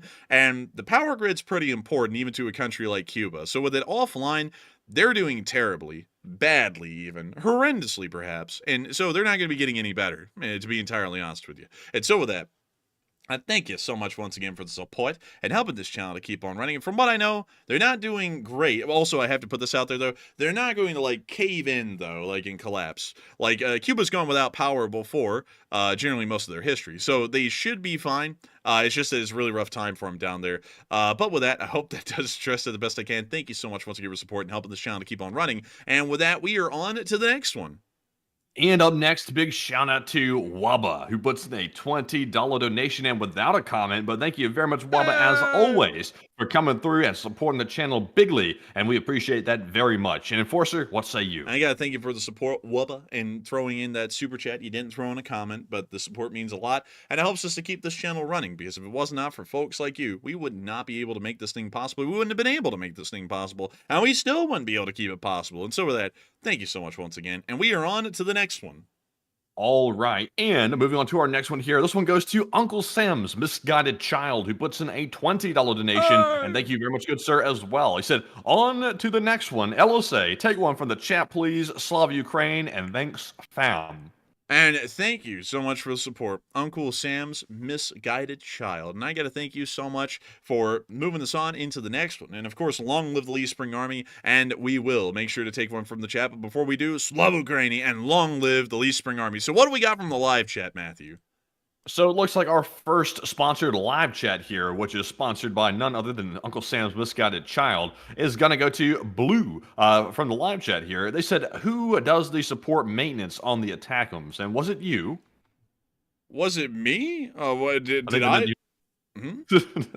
Did I maintain the ATACMS? I don't know. Did I? Did I not? That's for you to find out. What are you, a cop? But I'm just kidding. Beyond that, who supports the maintenance of ATACMS? Well, it technically would have been the Ukrainians up until recently, but now the U.S. Military contractors can actually go into Ukraine and maintain American equipment. So it could be, possibly it could be contractors at this point, but I'm still assuming the Ukrainians are doing most of the maintenance on those systems. And so with that, I hope that does address that the best I can, at least, you know, what I know right now. And with that, thank you once again for sponsoring the live chat, Uncle Sam's Misguided Child. Bless your soul. And with that, we are on to the next one. All right, and the next one here goes to Tom Xman, who puts in a $20 donation, and huge shout out to Tom Xman for that support. He said, I'll throw in my thanks for your hard work, and tell live chat, please. And thank you so much once again for the support and helping this channel to keep on running, because if it was not for folks like you, we would not be able to make this thing possible, Tom Xman. And so with that, thank you so much once again for throwing in a thanks for our work. Hard work? Maybe. I don't like to brag on that too much, because, you know, like, my back's hurting from holding up the American recruiting. The Armed Forces ought to give me a paycheck for the clip I made today. That thing was cooking. Did you see it, Matthew? I heard like thousands are enlisting right now. Man, I tell you what, they better send us our CIA check and also our Armed Forces check at this point, because I'll tell you what, we need to cash in. Man, I'm telling you what. I'm telling you for real. Oh, man, I'm telling you. The U.S. Armed Forces, that would be simple petty cash. That's petty cash. Man, you know what would be crazy is if someone in the Armed Forces is watching the show right now and they watch that intro and they were like, that's an unmitigated banger. And we're going to get like an email in like 2 or 3 days and they're going to be like, hey, you want to make an ad for like a branch of the Armed Forces? I would be like, you know what? Yeah, I'll take that up. I would be like, we could do that. Like, honestly, it's like, that wouldn't be that bad. I could do that. That'd be fine. Anything to help out this amazing republic we live in. But still, I don't know. That's wishful thinking, though. No one would ever do that. But anyways, I do thank you so much for the support and helping this channel to keep on running. And I hope we adjusted well, Tom X-Men, because maybe the work is hard enough that the right kind of people are paying attention, and maybe they want us to work on a nice little armed forces ad, for them. Maybe. But with that, we are on to the next one. And also, by the way, I've seen two people ask us tonight, and also I see Uncle Sam's Misguided Child's addressing it as well. We do have a Patreon page. We just don't typically plug it on the stream as we save that for the videos, but we do have one, just to make that clear. I see a lot of people saying, you should make a Patreon. We do have a Patreon. I think we have like 45 posts over there at this point, so we need to add some more to Patreon, by the way, and we need to make up some content for it, because I'll be honest with y'all, we have a hard time coming up with Patreon content. It's like, it's difficult to think of what to put on there, because I know you want to see behind the scenes, but the truth is, there's not like a whole bunch show behind the scenes, because most of our work is reading and researching things, and also talking to sources, and then making our videos and editing and stuff like that. So it's kind of hard to show that over and over and over. So we have to come up with things to put on the Patreon to make it interesting. So we got to get back on top of that and make that happen. But nonetheless, we're moving on here to our next super chat, and this one goes to AMX10 Speedy Bang Bang, who puts in a $20 donation. And thank you very much, AMX10, as always, for being a longtime channel legend. And he simply said, smiles. Hey, and thank you so much for the support and giving us some smiles. We always love to make people smile. That's from Smiling Friends, by the way. If you thought that was weird, that's because that's from Smiling Friends, and it was weird when that guy did it. But nevertheless, I got to thank you so much once again for the support. AMX10 Speedy Bang Bang. And also thank you for throwing in some smiles, because we're always happy to know that we're giving smiles for miles. We're now getting a cease and desist from BNSF. But nevertheless, thank you so much once again. I hope that does address that incredibly well, and we are on to the next one. All right, and our next one here goes to ASV, who puts in a $20 donation, and thank you very much, ASV, as well, for the support. And they said, go Ukraine. Hey, go Ukraine! And I got to thank you so much for the support and helping this channel to keep on running. And I also got to tell you this as well, ASV. Thank you for being around for quite some time. I've seen your name in the live chat here and there from time to time, and you've been around for quite some time. And I got to thank you so much once again, and I hope that does address that the best I can as well. And so with that, thank you once again. And also, I see a lot of people asking us a question right now about us joining a certain social media platform. Why don't you join in Blue Sky? Well, you want me to take this one? You want me to take it? Yes, I want you to take this one. So I'll tell you all this. Twitter has its issues, no doubt about it. And I run the Twitter page 24/7. So I can tell you I'm on there all the time, reposting stuff, posting our own content and things like that.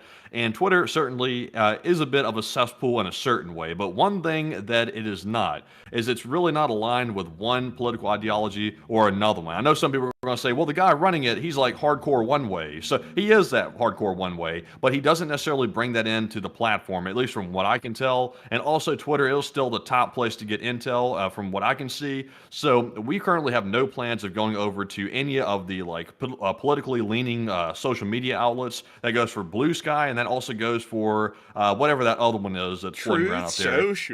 Truth Social, like Ice Cream Social or something like that. We're not getting on either one of those, at least right now. That may change in the future for maybe Blue Sky, maybe, but right now, probably not. Hey there, kiddo. Hey, what you doing here talking on this stream? Why, have you gotten a sody pop down at the Truth Social parlor? You gotta go down there. It's a great time, kiddo. It's like, what the hell's up with that name? Sody pop? Man, you're going to be getting a sody pop and a lollipop down there at Truth Social. I don't know what the hell that name is, and I also don't know what Blue Sky is. Like, it sounds like the beginning of somewhere over the rainbow. You see, that's why I didn't sing in the Armed Forces intro, because it would have ruined it. But beyond that, though, the names also, you know something else, Enforcer, real quick, talking about this seriously, on Twitter, I'm seeing people say, I knew there's going to be people saying this. They're saying, are you joking? Are you joking about what I said about Twitter?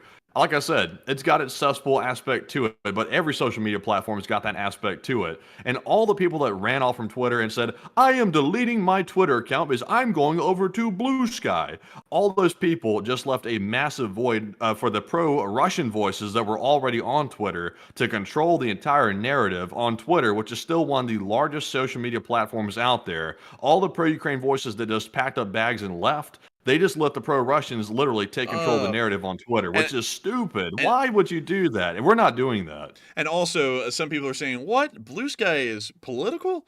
Open your eyes. Have you seen the people moving over there? Like, I'm kidding about opening your eyes, but everyone who's going to Blue Sky is hard leaning in one political direction, and everyone on Truth Social is hard leaning in the other political direction. So if we go to either of them and we don't go to the other, what we're saying is that we politically align that way. Can't do that. Like yes, Twitter was leaning one way before the acquisition recently, and now it's kind of leaning the other way. But at least on Twitter, it's just like it's a cesspit of everything, so you like kind of just blend in, really, and it's like, it's like we're just a voice in the crowd, and the crowd has different voices screaming from every direction. But when you get on the Blue Sky or Truth Social, it's all like multiple voices, but they're all screaming the same thing of one leaning or the other. And so that's why I don't really like the idea of going to either of them, because at that point we're really starting to pander towards one political leaning or the other, and I'm not really a big fan of that kind of a thing, as you all may know over the years of me running this channel. So with that, I hope that does address that the best I can. Also, from what I can see as well, they need some more moderation on Blue Sky, because right now we're currently speaking with the people that run Blue Sky to get some things tended to. There's some harassment going on in there of our own page, and even though I have no intention of going on Blue Sky right now, we're still not going to let people just like trample over our intellectual property. We will always go after people that are doing that, and we're currently doing it right now, and they're tending to it. But it looks like their moderation is severely lacking over there. Like the thing's just running rampant. People talk about Twitter running rampant. It looks like Blue Sky is what's really running rampant. There's like not enough people monitoring that platform or something, or it might actually be the way it's set up. Like it's kind of like decentralized social media. It could be a flaw built into the whole thing that they really can't moderate it properly, at least from what I can tell. Yeah, I would be honest. It looks like that, and that's something interesting as well. Is that there is quite literally almost no moderation on Blue Sky, and I will tell you all this: there have been a couple of other places like that before. LiveLeak is an example, and LiveLeak isn't around anymore because that started to kind of go out of style. And so it's an interesting concept, but knowing how the internet works, I can promise y'all that it's going to be filled with something that rhymes with corn in at least 2 weeks, because that is how mostly unmoderated platforms go. And it's not going to be your normal kind of corn. Oh no, they're going to be sending it their worst. Like it's going like that. I'll be honest with you, Matthew. I'm expecting that Blue Sky will probably get shut down here probably in a couple of months because of like the almost complete lack of moderation on that thing. Yeah, if the moderation is not handled right, then it might need to be shut down, because every platform, like, here's my thing. I didn't like it when Twitter was censoring people. Like, Twitter used to censor the hell out of people. Like, if you said one single little thing that was not up with the current narrative that Twitter was pushing, they would simply remove your account from what I saw. So right now, it's not necessarily like that. Like, Twitter definitely has some problems, like, no doubt about it. But I think people crap on Twitter a lot, mainly because the guy that runs it. And, that's up to you whether or not you like the guy. But to me, I think Twitter is still probably the best of the bunch. And that's not a popular opinion, but that's just my personal opinion. Yeah, that's what I would think as well. And I would agree with it. And that's why we're kind of staying on Twitter. It's a cesspit, sure, but it's our cesspit, and I want to wallow in. Like, I'm just kidding with that. But we are on to the next one. And also someone said, you two are worse than Pravda. Oh, well, thank you. Thank you very much. That's not a low bar, but anyways, moving on here to our next one. This one goes to Nightmare Isn't that the Before commie Christmas. rag? Isn't Pravda like the commie rag or something like that? It's like, well, that's a high compliment that we're worse than Pravda, I suppose. But anyways, what were you getting to, Matthew? So we're getting to our next super chat here, which goes to Nightmare Before Christmas, who puts in a $10 donation. And thank you very much, Nightmare Before Christmas, for the support. They said, congrats on day 1,000. And I gotta say, thank you so much for the support, and thank you for congratulating us on day 1,000. We love to know that people are happy to be here on day 1,000. We absolutely enjoy it and appreciate it. And I gotta thank you so much once again for support and helping this channel to keep on running, because if it wasn't for folks like you, we wouldn't be able to make this thing possible. And so with that, thank you so much once again. We are on to the next one. All right, and also real quick, someone asked a good question here that I've never really thought about, because I don't think I put too much brain thought into it. You're Taking My Life said, who owns the Blue Sky thing? And I don't know, so I'm pulling it up here to find out right now. Let's see here. So just based on first glance, I'm not sure if this is totally accurate or not here, but this is based on the first glance. I'm seeing an article from NDTV that says, what is Blue Sky and how do they work? Let me go click on this, make sure it is accurate. Let's see. It says Blue Sky started as an internal project by former ex-CEO Jack Dorsey in 2019. Initially an invitation-only platform, Blue Sky was open to the public in February of the same year before becoming an independent company with Jay Graber as its CEO in 2021. Let's see here. Let's go. BBC is not like my favorite news source here, but let's see what they're saying about it. Let's see here. And obviously, people are commenting on it. It looks very similar to Twitter. I would definitely agree with that. It looks very, very similar to Twitter. Let's see here. Trying to scroll down and see who owns it. So they are confirming that the former head of Twitter, Jack Dorsey, created it, which might explain why it looks similar to Twitter. Let's see. It's the centralized version of Twitter that no single person or entity owns. That sounds a little weird. Let's see.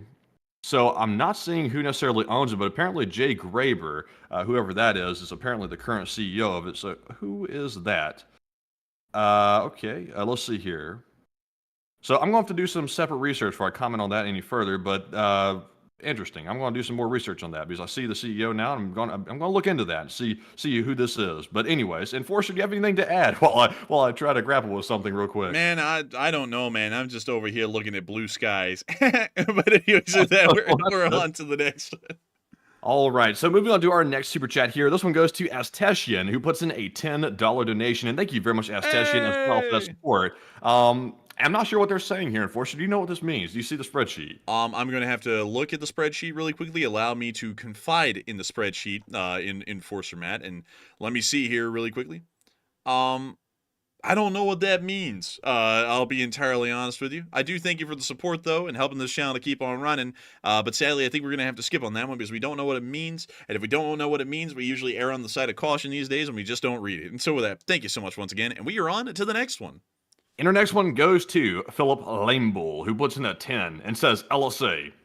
And LSA. And thank you so much for the support and helping this channel to keep on running. Because if it wasn't for folks like you, we wouldn't be able to make this thing possible. Day and day and day and days again. And so thank you once again for the support, Philip Lamebull. And once again, long live the Lee Spring Army, and the Lee Spring Army will never die. And with that, we are on to the next one. All right, and the next one here is going to go to Terrence Custer, who puts in a $10 donation, and thank you very much as well, good sir. He says, great new intro. And thank you so much for enjoying that great new intro. And thank you for the support and enjoying it. It took a lot of time and a lot of effort, but I was wildly happy with the results. I felt like I cooked. Call me Marco Pierre White the way I was cooking right there. Like, it was, like, I'm just kidding, by the way. But it was still really good. Like, I'm not going to play that thing down. I truly think that is the best Armed Forces medley on the internet at this point. And that's not just because I made it. I just think it is because it sounds patriotic as hell. And also, on top of that, I don't like the Armed Forces medleys where it's like, you know, where they're like, the U.S. Coast Guard, and then they're like, it's like, why are y'all so sad sounding? It's like, this is supposed to be something happy. These are our armed forces of the Republic, our sons and daughters that are serving for this nation. It's like, make it prideful, make it patriotic, because these are our people. It's like, come on, let's get it going. And I like that we did that with ours because it sounds over the top, and that's what I love about it. It's over the top, overly patriotic, overly excited, and for that reason, I love it. And I thank you for enjoying it as well and really loving it. And so with that, thank you so much once again, and we are on to the next one. All right. You know something weird about the Blue Sky CEO that I was reading about here? What? Is there's not much known about the individual that created Blue Sky, or at least the person that's in charge of it right now. They say here that the individual was the daughter of a Chinese mother who works as a acupuncturist and a Swiss father who teaches mathematics. And her mother, who grew up in China during the Cultural Revolution, emigrated in the 1980s. And let's see here. It's saying that she went to University of Pennsylvania, graduated with a BSc in science, and it looks like she worked as a software engineer in California and then somehow became the CEO of Blue Sky, and then all of a sudden Blue Sky just took off out of the blue. So it's kind of weird, the lack of information about the CEO of Blue Sky, and also how Blue Sky really got started, because apparently it was started by Jack Dorsey, who created Twitter back in the day, which was bought out by Elon Musk. So Very interesting. That's kind of odd. But anyways, moving on from that, I don't really have much else to say about it because I don't know very much. But anyways, moving on to our next super chat. This one goes to Michael Mervahill, who puts in a $10 donation. And thank you very much, Hey! Michael, for that support. He said, should a blockade of Russia be considered given the attacks on comms cables in the Baltics and no oil exports? Yeah, that would be an act of war. Blockading a nation, that is truly an act of war, because the blockade, you have to be able to say that you're going to use force of arms to enact the blockade and keep it going. So I would say no, because I don't think ATACMS or letting Ukraine strike Russia with ATACMS is an act of war, but blockading them would be. And we're generally trying to avoid an outright war with the Russians, because if they freaked out too quickly, that could go badly for everyone. Because we would get nuked, they would get nuked. That's not a winning situation right there. So with that, I think for support, Michael, interesting idea though, but I think that would be taking it one step way too far. And so with that, thank you once again. We are on to the next one. All right. And also, someone said a very interesting claim in the live chat. They said X is reporting that the U.S. Embassy in Kyiv just shut down. Let's see here. It's actually, that is indeed accurate. Let's see here. The State Department said the U.S. Embassy in Kyiv received specific information of a potential significant air attack on November the 20th, which is today, and the embassy will be closed and recommends U.S. citizens be prepared to immediately shelter in the event an air alert is announced. So, guess what, folks? We just mentioned on that poll earlier tonight, what is Putin going to do to retaliate Big drone for the attack. recent attacks? Yeah, with the drone attacks, or excuse me, the ATACMS attacks inside of mainland Russia. And it looks like the option that pretty much everybody picked was he was going to ramp up attacks. And it looks like that could indeed be the case based on intelligence received by the U.S. State Department. So, very interesting. I was looking here to see any other information about it. It appears to be only one source, which is from the State Department directly. And that is all the info we have on it. So, it's indeed closed right now. I would say that doesn't really sound that concerning, because I believe it shuts down whenever they have any advance notice of an air attack coming. That sounds to me like another massive drone and missile attacks coming tomorrow, and it's like, that won't be much. It'll be as normal. Now, if there was a tactical nuke drop, now I would be wrong, and that would also be very dangerous and very scary. But I do not believe that that's going to be happening, at least for now. And so with that, I usually don't see like these coming out like this, like saying that the embassy's closed. Like this is something I typically don't see based on from the sources I looked at. So I think it might be a little bit different. It sounds like they're expecting a large attack specifically on the embassy based on what I'm reading. and let's see here. I want to see. Um, Let's see here. So actually, back in February 14th of 2022, which was before the war, the United States actually closed the U.S. Embassy and temporarily relocated its entire staff to Lviv for a while, and then sent them back to Kyiv. So this isn't the first time, even before the war, that the U.S. Embassy in Kyiv has been shut down. And let's see here. I'm trying to see if we can find, let's see, alert archives. Let's take a look at the alert archives of the U.S. Embassy in Kyiv. They've gotten a mascot update actually just recently, and let's see here. So, wait a minute. Sorry everyone. Mascot is abbreviation for something rather than mascot. I'm sorry everyone. They're not getting Chuck E. Cheese. It looks like if you don't want to be here making $100K, you need to go work at Chuck E. Cheese. They need another rat in a suit. But beyond that, it doesn't. Let me go through the rest of the archives. So, this was on the 19th. A message for U.S. citizens voting from Ukraine. That's interesting. So let's see here. Launch of the new, let's see here. Message for citizens in Ukraine. Let's see, show more. I'm trying to see the last time it was closed. Let's see. The U.S. Embassy is coming to Lviv. So let's see here. Interesting. So they moved to Lviv during June for a while, and let's see what else. Security alert. So let's see. This was warning U.S. citizens in Ukraine to be careful over hypersonic attacks. Let's see. And phishing scams. Let's see here. We are making it to the end of 2023 here, and I'm not really seeing a lot of closures, actually. This is interesting, then, because this hasn't happened for at least a year. Also, we saw that they say do not travel to Ukraine at all.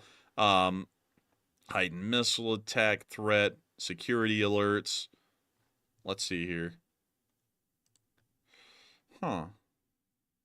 Worldwide caution. This is in 2022 now. 2-week closure of Polish borders, missile threat awareness, security alert, another security alert. Let's see, this was on the 17th of May. So we're getting travel advisory, security alert. U.S. Embassy in Ukraine and Kyiv is closing. The closing welcome center for U.S. citizens in Przemysl, Poland as well. So this was the last time right here that the U.S. Embassy was closed, was on the 28th of March of 2022. So literally at the beginning of the war, that was the last time the U.S. Embassy had ever been completely closed down for anything. So this appears to be quite serious, actually. It sounds like, and of course we're having to make some assumptions here because they don't say this directly, but it sounds like they're expecting possibly a direct attack on the embassy since they haven't closed down the embassy in the past, except for when the war first started. So that's very fascinating. I'll be curious to see if this is actually credible intel of something actually happening directly to the embassy. Let's see here. I'm trying to see what is a mascot update. Let's see here. I'm trying to see, well, Matthew, can you really quickly Google for me, because I wasn't able to find the answer when I was looking for it. What is a mascot update? Because I've never heard of that abbreviation before, and that's why I thought it was like a mascot, like a animal, and not a mascot as in an abbreviation for something. Because this is the first mascot update there has ever been for the U.S. Embassy in Kyiv. So can we find out what that is? Well, let's see, a mascot update. Let's see here. It would be helpful if they put like what a mascot update was on the press release. Let's see here. Mascot abbreviation. Let's see here. Let's see. Here we go. I found it. Mascot security alert. And let's see. This is the best explanation I can get. This is the event. Let's see. Due to the potential of terrorist attacks, demonstrations, or violent actions against U.S. citizens and interests, the Department of State advises U.S. citizens overseas to exercise increased caution. Oh, I got it for you. Mascot stands for Message Alert System for Citizens Overseas Tool. Interesting. Interesting. Also, there was a mascot message issued in Moscow, at the U.S. Embassy in Moscow, back in 2020. For some reason, I don't know what that would have been, but that is interesting. So basically, the mascot side of things doesn't really mean much. It's just that this is the first time that the embassy is going to be closed since March of 2020. Well, actually, yeah, March of 2022, a month into the war. Yeah, very interesting. To me, it seems serious, but what do you think? I don't know, because considering that the embassy was closed in late March of 2022, and that was, I think, just days before the Russians withdrew from the Kyiv area, that didn't really pan out to be anything big. Maybe it's just a precaution, perhaps. Maybe. I don't really know, because we don't really have a lot of a precedent to work off of here. There's only one other example in the whole war, and it was right at the beginning, and nothing happened for that.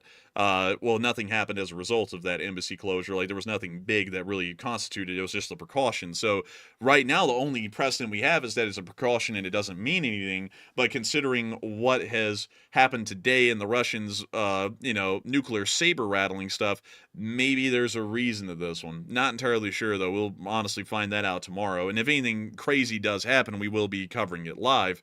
But they are telling U.S. citizens to shelter in place in the meantime, which I also haven't seen a warning like that either, because it looked like every other warning was just telling U.S. citizens to be careful and make sure that they're near some shelter, but not to shelter in place for an entire day or so. So I don't. And also another thing as well, so reading back over the mascot alert here, it says that the U.S. Embassy in Kyiv has received specific information of a potential significant air attack on November the 20th. It doesn't specify what is going to be attacked. It could be the entire city of Kyiv. It could be the embassy directly. It doesn't really specify which one they're referring to, but nonetheless, if it is an attack on Kyiv, that means the attack would be very dense and very concentrated to actually cause the embassy to close, meaning the embassy itself could get hit. And also, I would tend to believe that Russia can control where they're targeting to a degree like that to know whether or not they're hitting the embassy. So I would say, to me, I'm still sticking with my story. It sounds like the U.S. Embassy has some intel that Russia might end up targeting the U.S. Embassy itself, which, of course, that would be a massive escalation to do that. But of course, they're now telling the employees to be able to take shelter at a moment's notice. So to me, it sounds like it could be a big deal. Yeah, it sounds like it actually might be a big deal. Usually we take things and say that they're going to be fine. That actually does sound like it may be a bit concerning, to be entirely honest. And so with that, I hope that does address that the best we can, at least with the information we have right now, and trying to work with not really a lot, but the little bit that's been published. But it does sound like something big is going to be happening in Kyiv tomorrow, possibly. And so with that, I hope that does address that the best we can, at least with that news that just came out. And with that, we are on to the next one. All right, and our next one here goes to CIA accounts payable Black Ops Accounting, who comes in once again with the CIA check, putting in a $10 donation. And thank you very much for finally catching up on them past due payments. They said invoice number 007012 640.31, handling fee for Wong. And thank you so much for the support. And thank you for throwing in a handling fee for Wong. We appreciate that greatly, CIA accounts payable, because Wong is, of course, one of my personal North Koreans that I work with. And I've got to say that it's wonderful to know that the CIA does appreciate my efforts of getting a North Korean here in the chat, and also and talking to him, and also having him say hello. That's a very nice thing of Wong. We appreciate him. And so with that, thank you so much once again for support. I hope that does address that incredibly well. And we are on to the next one. And this one is going to go to Neil Vizanot, who puts in a $10 donation, and he says, special occasion, so I'm bringing back two LSA traditions. With the U.S. permission, Russian troops are getting pounded, worse than Chris's mom at a bus stop on a Saturday night. Oh my God! And marmot, I say, marmot. Oh, hello there! Like, oh my Lord! Oh, hello there. That was a low blow on Chris's mom. Hold up, man! I gotta go get the marmot. They still have that painting up on Wikipedia, man. Oh, hello there! Hey! Hello. Hello there, Governor. How you been? It's been a long time coming, you know what I mean? The teeth are still sharp, the blood's still, spewing right there, right a little bit on the painting. You see that little bit right there? You see that? The plums are still there, they're fresh, they're still fresh. And the marmot, oh, he's doing so well with that fat tail, but the fly, though, he's still losing. Aw, man. And I would have gotten away with it, too, if it weren't for you damn meddling kids. Aw. Oh, shut up, you bastard. You were screwed anyway. Boo-hoo, help me. A big YouTube channel is beating me up. I'm gonna expose them. Literally 2 years ago, yes, threatened to swat them at their law school. It's like, oh, yeah. We feel a lot of pity for him, that wanker. Let's see here. Let's take a census. Nope. Almost lost another 100. Oh, he's keeping that one up. Look, Mandy, I guess you finally listened to her advice. He's keeping these streams up. Well, what do you know? He's finally learned a little bit, maybe. Also, I can't wait for another hit piece to be made, and because he's so lazy, he'll use that same picture of the Enforcer profile pic with the SpongeBob worm coming out of the helmet. Like, he'll use it again because he's too lazy to make a new one. And just because I said that, Maddie, he's going to be like, oh, yeah, I'll show you, and then you'll make a new one. It's reverse psychology, see? We want new content. But nevertheless, no matter how many parodies he makes of our logo, no matter how many times he does that, one thing that never changes every single time he does it, his subscriber count never changes in the positive direction. It just goes negative. Aw, man, I'll never stop doing what I'm doing because I'm righteous and right, and everyone in the world will know what I'm saying. And it's like, the 300 people, it's like, that's not like the world, that's like a small town. Like, it's no one. It's like stop being so delusional, dude. I honestly think that guy's got serious mental health issues, because he is so delusional whenever he says something like that. Just to let y'all know, this guy is really political. Like, if you don't really know who the hot dog man, he's very political in one certain leaning. So he'll sit there and say something like, I hate so-and-so, and I'm gonna keep talking about it to let the world know. Like he's like the Martin Luther King Jr. of his time. It's like, dude, no one even knows who you are. It's like, there are like so many bigger fish in the political world than you. It's like, well, who the hell do you think you are talking like that? It's like, literally, I could come up with like at least 5,000 people on each side of the political field that are more important and more valued, at least in the words that they give, than that guy. It's like, who the hell is this dude? But beyond that, I hope that does address it the best we can, because Matthew just told me that we are behind, and we are, in fact, way behind, I believe. And so with that, thank you so much once again. I hope that does address that the best I can. And with that, we are on to the next one. And the next one goes to Tom Exman, who puts in a $10 donation, and huge shout out to Tom as well for that support. He said, hey, can we put some channel history dates on, like when Matt joined the LSA, and name was given, and when did stream hit first 1,000 sub? Oh, the stream hit his first 1,000 subs on day 4, but beyond that, I don't know the other days specifically. Miss Disa, the keeper of the records, is usually the one that kind of has that info. Best way to put it, Miss Disa keeps the records, really. But still, I do thank you for the support and helping us to keep this channel running, and I hope that does address that incredibly well. And with that, we are on to the next one. And this one goes to Robert Johnson, who puts in the 5 and says, "Thank you, enforcers," and thank you, Robert.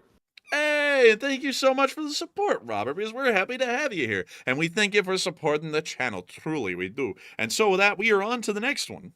And the next one goes to Astesian. Once again, he puts in a 5 and says, "Geschlig verleichen in the deutschen Welt." Geschlig verleichen in die deutschen Welt. But still, I thank you so much for the support and helping the channel to keep on ringing. I hope you enjoy me doing a rendition of that. And so thank you once again. And we are on to the next one. All right, and our next one here goes to Wyatt Logan, who puts in a 5. He said, "A super chat just because you two are cool." And oh, thank you, Wyatt. I appreciate that. He said, "Love Ukraine." Hey, thank you so much for saying we're cool, Wyatt. And thank you for the support and helping this channel to keep on running. And long live the Lee Spring Army, and the Lee Spring Army will never die. And with that, we are on to the next one. All right, and the next one here goes to Andrew Honeycutt, who puts in the 5 and says, "Putin is the same as Mussolini in that his ego is overriding national interest, and that never ends well." No, it does not. And I think it will not end well in his particular instance either. But we'll see what happens tomorrow, because I'll be honest with y'all, the embassy closure has my interest peaked now that we see that that only happened once in the war. And so with that, thank you so much once again. I hope that does address that incredibly well. And we are on to the next one. All right, and our next one here goes to Mr. Lobotomy, who puts in a 5 and says, "It might be a good time to learn a CBRNE protocol for nukes, like what to do and what not to do if one's on the way or if you get caught in one and didn't die." And I thank you for the support. Honestly, though, there isn't really a lot to do in a nuclear exchange rather than just kind of sit it out and hope that you're not one of the people who gets hit. Like covering your windows with white paint, that's not really going to help much. Stuff like that. It's like, well, you might as well just sit it out. That's the way I'm looking at it. Like, of course, it'll be a scary few minutes knowing that they're going to arrive here very soon. But at the same time, there's not really a lot to do in that kind of a situation rather than hope that you're lucky. That's really all that there is. And so with that, I thank you for the support. I hope that does address that well. And we are on to the next one. And the next one goes to Andrew Honeycutt, who puts in the 5 and says, "Wild accusations and bluster are symptomatic of an impending collapse, and totalitarian regimes are scraping the bottom of the barrel." And I'd have to say the Russians certainly are, without a doubt. And I got to thank you for the support, and I would agree with those sentiments 100%. And so with that, thank you once again, and we are on to the next one. And this one goes to Mr. Lobotomy yet again, who puts in a 5 and says, "What do you think about the Poseidon autonomous nukes that Russia allegedly deployed facing DC and the East Coast at the bottom of the ocean?" Don't put much stock in them. Most Russian modern weaponry doesn't really work well at all. The Sarmat's a great example. And I think that the Poseidon torpedo is a whole bunch of hype talk, to be entirely honest. I don't really think there's a lot to seriously consider in terms of damage potential. And on top of that, in case of y'all don't know, we have this massive relay of microphones that actually exist here on the U.S. East Coast in the Atlantic. We actually heard the Titan submersible implode right when it did. The U.S. Navy did, at least. And so if a torpedo was traveling, torpedoes make a good bit of noise, actually. And so we would be able to hear it. We would know where it is, and we would probably destroy before it even got close to the U.S. coast, to be entirely honest. But I wouldn't put that much fear into them. It wouldn't be that big of a deal. And on top of that, anyways, if they did explode, we still have time to retaliate. And so with that, I hope that does address that the best I can. And I thank you so much once again for support and helping this channel to keep on running. And with that, we are on to the next one. And this one goes to Elka Sir, who puts in a 5 and says, "Today's booms are absolute bunkers on all fronts, a 10 on the Belgorod scale, and congrats with the medley, and Slava Ukraine for the 1000th day, and LSA." And Slava Ukraine, and thank you so much for the support, and thank you for enjoying that medley. I know we cooked on that one, and I got to thank you so much for appreciating it, and I got to thank you so much. Oh, bless you. And I got to thank you so much for supporting this channel and helping it to keep on running, because it's folks like you who helped to make this thing possible. And with that, we are on to the next one. And the next one goes to Andrew Honeycutt yet again, who puts in a 5 and says, "From a historical perspective, I think it's a struggle for independence, and it's no different from the American War of Independence." And I thank you for the support. I would agree with that for the large part. But I don't think it's a war of independence, because the Ukrainians were already independent. It's more so, to me, Oh, let me think. What war would it be? It's kind of like the Soviet-Polish War of 1919 and 1920, or the Finnish Winter War of 1939, trying to protect yourself from a invading power that has ill intentions. And so with that, I hope that does address that well, and I thank you once again for the support. And we are on to the next one. And this one goes to Fumaz, who puts in a 5 and says, how does the map labels work? And I get a basic understanding of the front lines, but what do the rest of them mean? So the rest of them are all color-coded by day, and so the start of every week is on a, let me think, it is on a Thursday. And so Thursdays are green, Fridays are olive, Saturdays are yellow, Sundays are red, Monday and Tuesday are now both accumulated into gray, but for a long time, Monday and Tuesday were actually segregated, and Monday was blue, and then Tuesday was dark gray. And then Wednesday is a maroonish color, a maroonish purple color, and then the week resets. The kind of symbols on these just kind of indicate a little bit of what they are about. So if they're vehicle based, they have a truck. If they're soldier based, they just have this little policeman. If a vehicle is getting blown up, there's a little fire symbol on it. If it's a casualty report, it has the skull and crossbones. And the symbology, after a while, you kind of get used to what the symbology means, but really the most important thing is the color coding. The purple border represents the original 1991 border of Ukraine and Russia, the one that is supposed to be internationally respected. The red line is the front line. The black lines are actually what the Donetsk and Luhansk People's Republics controlled as territory at the beginning of the war before the Russian invasion. And then the blue lines here actually represent NATO borders with the Russian Federation or a Russian ally in the CSTO, which would be Belarus. And so I hope that addresses all of the additional information on this map the best we can. And also I believe there are some additional things that have been drawn up on the map. No, there isn't. Actually, we don't have anything in the Gaza Strip or Lebanon. So it also I forgot to mention this. These are the rail lines down here. I don't even know why I have these anymore because from what we know, these supply lines aren't even in this condition anymore. So I'm just going to delete them while we're on stream. But those rail lines have been here for about a year and a half, maybe at this point. And they were supposed to represent the major Russian supply corridors by rail and also their current condition based on their color. So green is good, orange is not that good, and then red is completely knocked out. But I'm going to remove those now because from what I understand, those aren't even really that important any longer. And so with that, I hope that does address that the best I can. Thank you so much once again for support, and we are on to the next one.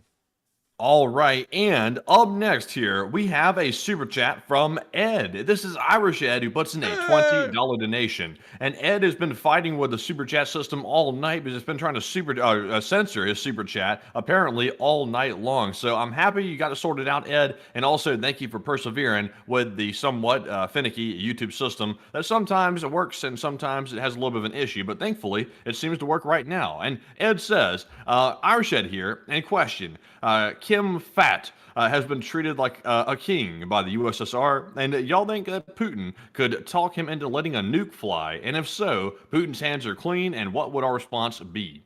I think he probably could, but North Korea would be really stupid to do that. We would nuke them, and China would not be there to protect them because they are a offensive party at that point, or an offending party. They're not a defensive party, and that means that China's peace treaty with them doesn't exist. We would probably nuke them in return for that if they flung a nuke at America or they flung a nuke at Ukraine, and it would not end well for them. That's what my assumption would be, but even still, I don't really know if Putin could actually coax them into firing a nuke that easily, because I think the North Koreans would understand at that point they would be going the way of the dodo for the large part. We would end up retaliating and nuking them back. And so with that, I hope that does address that the best I can. I thank you for the support, Irish Ed, and helping this channel to keep on running. Because if it wasn't for folks like you, we wouldn't be able to be here right now and keeping this channel possible. And with that, we are on to the next one.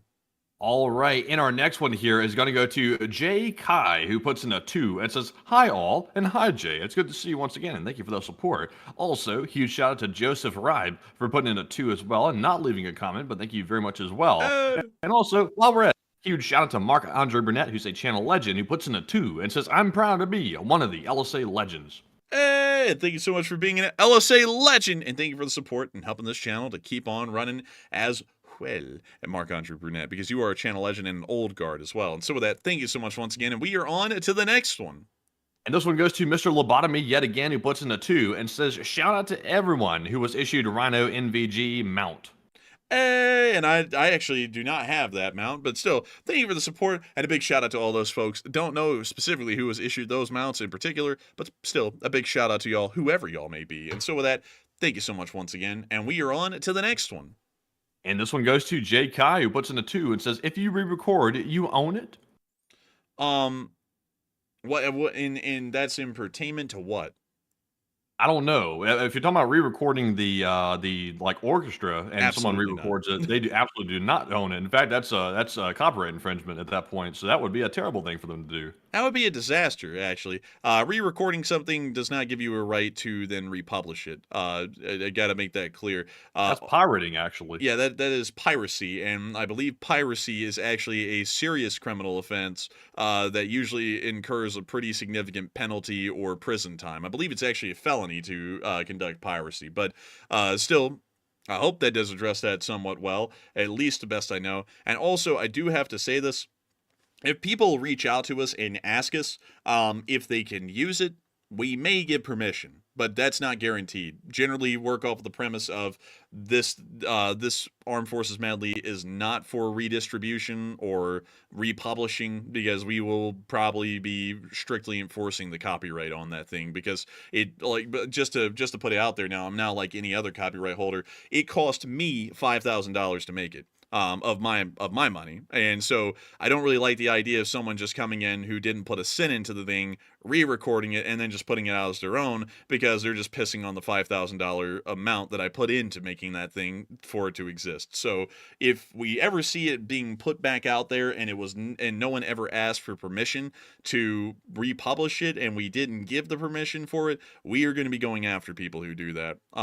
That's what I would generally have to say about that. And so with that, I hope that does address that fairly well. And I thank you for the support. And also, you're taking my life. So maybe he meant recomposing it like you guys did.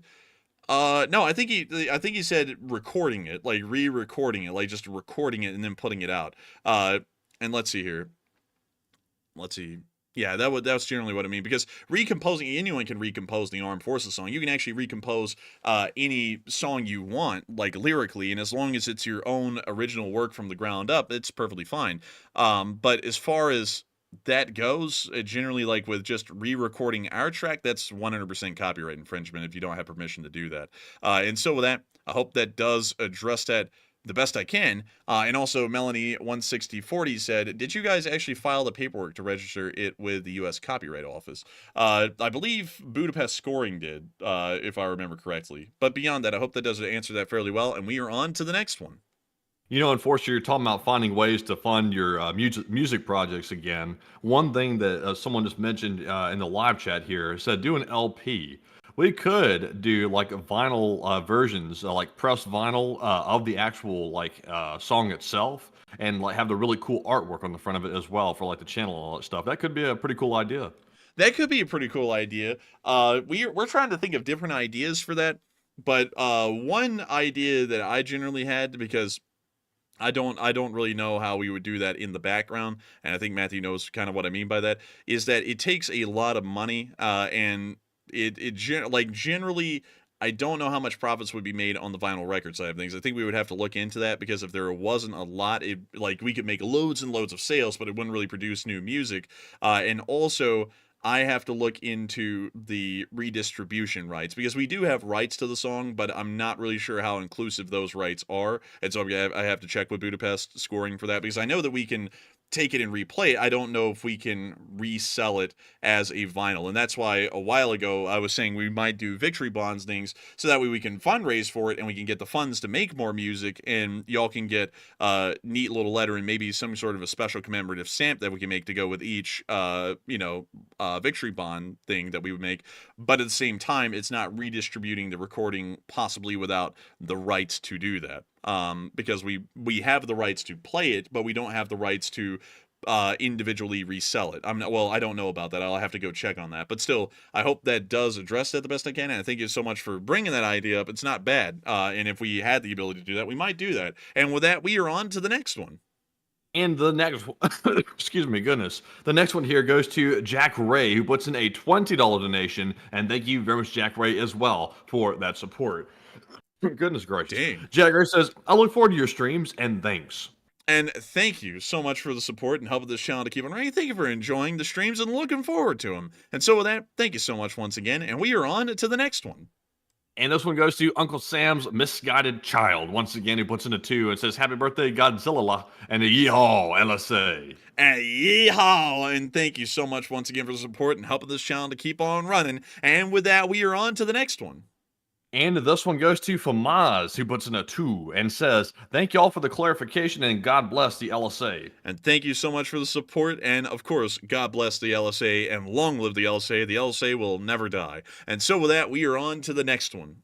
And our last super chat here goes to Dennis Conroy, who puts in a 1 and does not leave a comment. But thank you very much, Dennis, as well for that support, and we appreciate it very much. And with that, it is now time to move into our live chat questions here and the Morse code decoders of the stream. And tonight we had the whole roster. It was Cliff Simonson, Mark Hodges, Earl Benu, Kevin J, Paul Schultz, David Millsaps, Royal Fluffiness, and Arabelle Garbo. They said the LSA Morse code decipher says 1,000 days of victory for our Western world, and here is to a here is to another here is to another 1,000 united together in LSA.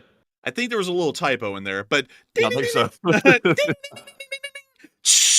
that is the sound of money, and y'all got that done on the nail. That is the Morse code message of the night. And I gotta congratulate y'all for here's the Morse code message being correct again. It's absolutely amazing, and I gotta give y'all a huge shout out for that. And before we move on into the rest of the live chats, I do have to say that we are starting to run overtime. And for this reason, and also considering that I was up all last night and today making that intro as crisp and fresh as it could be, we're going to take 3 live chat questions and round this thing out so that way I can hopefully get a good night's sleep and then get to making a midday news video tomorrow, which, considering that the U.S. Embassy was closed, that news video may be fire, at least as far as the kind of info that may be coming out. So I really need to be up early to be able to make sure to catch that news if it does happen. And so with that, we are on to the third to last question of the night.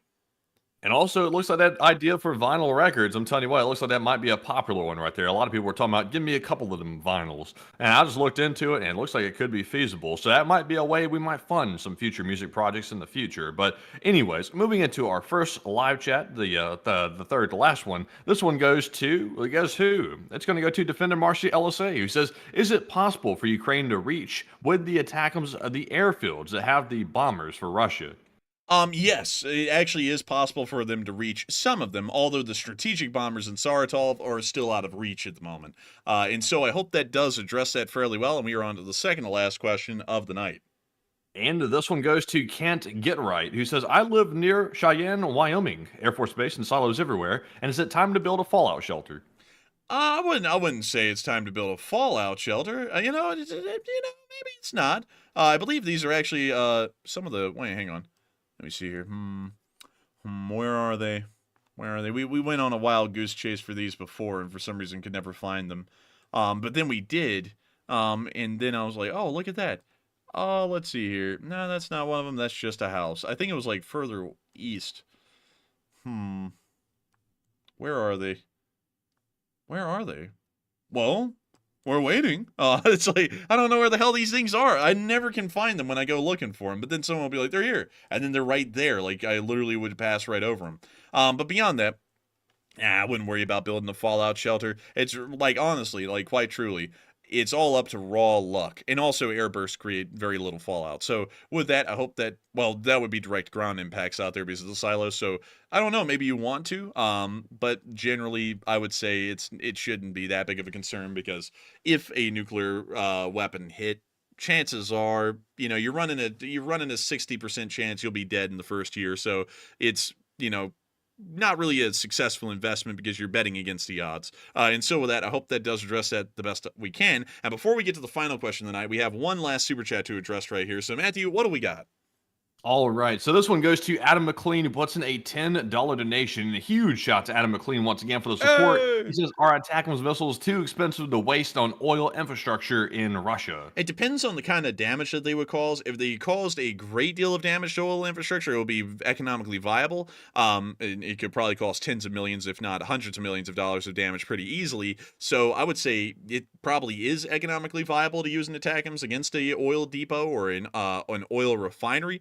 Much like it would be against an ammunition dump or a communications hub or a rail yard. And ATACMS only costs $1 million. And while that sounds like a lot to you and me, it's not really a lot in the big picture of military spending. So you could generally hit anything with an ATACMS except for a military vehicle, just individually, and you could probably cause way more damage monetarily than you would the cost of the missile. And so with that, I hope that does address that the best I can, and I thank you so much for the support, Adam McLean, in helping us to keep this channel running. And with that, we are on to the final question of the night. And so, who was like the last person to put in the lucky last question of the night? All right, and that viewer is going to be Knox Date. But real quick, folks, just to say something on that news we got about the embassy, keep a sharp eye on that piece of news. Because I was doing some more looking here to see if there's been any other instances or anybody making any comments on it. And it looks like it is confirmed by several different sources. This hasn't happened since the beginning of the war, like we were just mentioning and showing on the air a moment ago. And it looks like this could be quite serious. So apparently it's going to be happening sometime today in Ukraine's time. So we're going to be keeping an eye on that. And I'm going to actually be staying up a little later tonight to see if I can find out some more information on it after the stream ends. But nonetheless, we're jumping into our last live chat question of the night, which goes to Knox Date, who says, any thoughts of Sweden sending those brochures about a nuclear crisis to their citizens? Actually, a lot of people sent those around. Actually, interestingly enough, it was years ago. I think it was before the war in Ukraine even began. The city of New York paid for ads talking about what to do in the event of a nuclear conflict. Sometimes they just throw those things around. I don't know what happens to spurn people to do that. I wouldn't put too much stock into that, though, because there was also a whole bunch of countries about a year ago that was saying everyone needs to stock up on food and be ready for war at a moment's notice. And it's been over a year. And while a lot of people are ready, and that's great, it's still, not happened. So in my opinion, I wouldn't put too much into that. It's probably just, someone in the bureaucracy said, oh, that would be a good idea to do right now. And so they did it. And it didn't really have any bearing on whether a nuclear war was imminent or not. But with that, I hope that does address that fairly well, at least the best I can in my opinion. And with that, we have reached the end of tonight's stream with 5,200 people still here, crazily enough, and 81,000 people having watched this stream before it ended. I have to thank each and every single one of y'all so much once again for enjoying this stream tonight and being here with us. We were always honored to cover the news with all of y'all, and if y'all have enjoyed, please make sure to like, comment, and subscribe. We are on air 6 days a week, pretty much every single day except for Monday. And if y'all want to be here tomorrow and hear some more news and maybe another sick Armed Forces intro, you just make sure to check in tomorrow, same time, 10 p.m. Eastern time, and we will be here. And so with that, good night, good luck, take care, stay safe, Slava Ukraini, and long live the Lee Spring Army. The Lee Spring Army will never die. And with that, folks, once again, thank you for another great stream tonight. We'll see you all tomorrow night at 10 p.m. Eastern on the next Nightly War News stream. And also, the Enforcer will probably most likely be seeing you midday tomorrow. And if there's anything really big happening, we will be going live to cover it as it does happen. And we're going to be looking into those sources and these news stories coming out, these big ones about the embassy, even after the stream ends. So we will be covering that tomorrow. And be sure to join us. And with that, Slava Ukraine, Herom Slava, get some rest, and good night.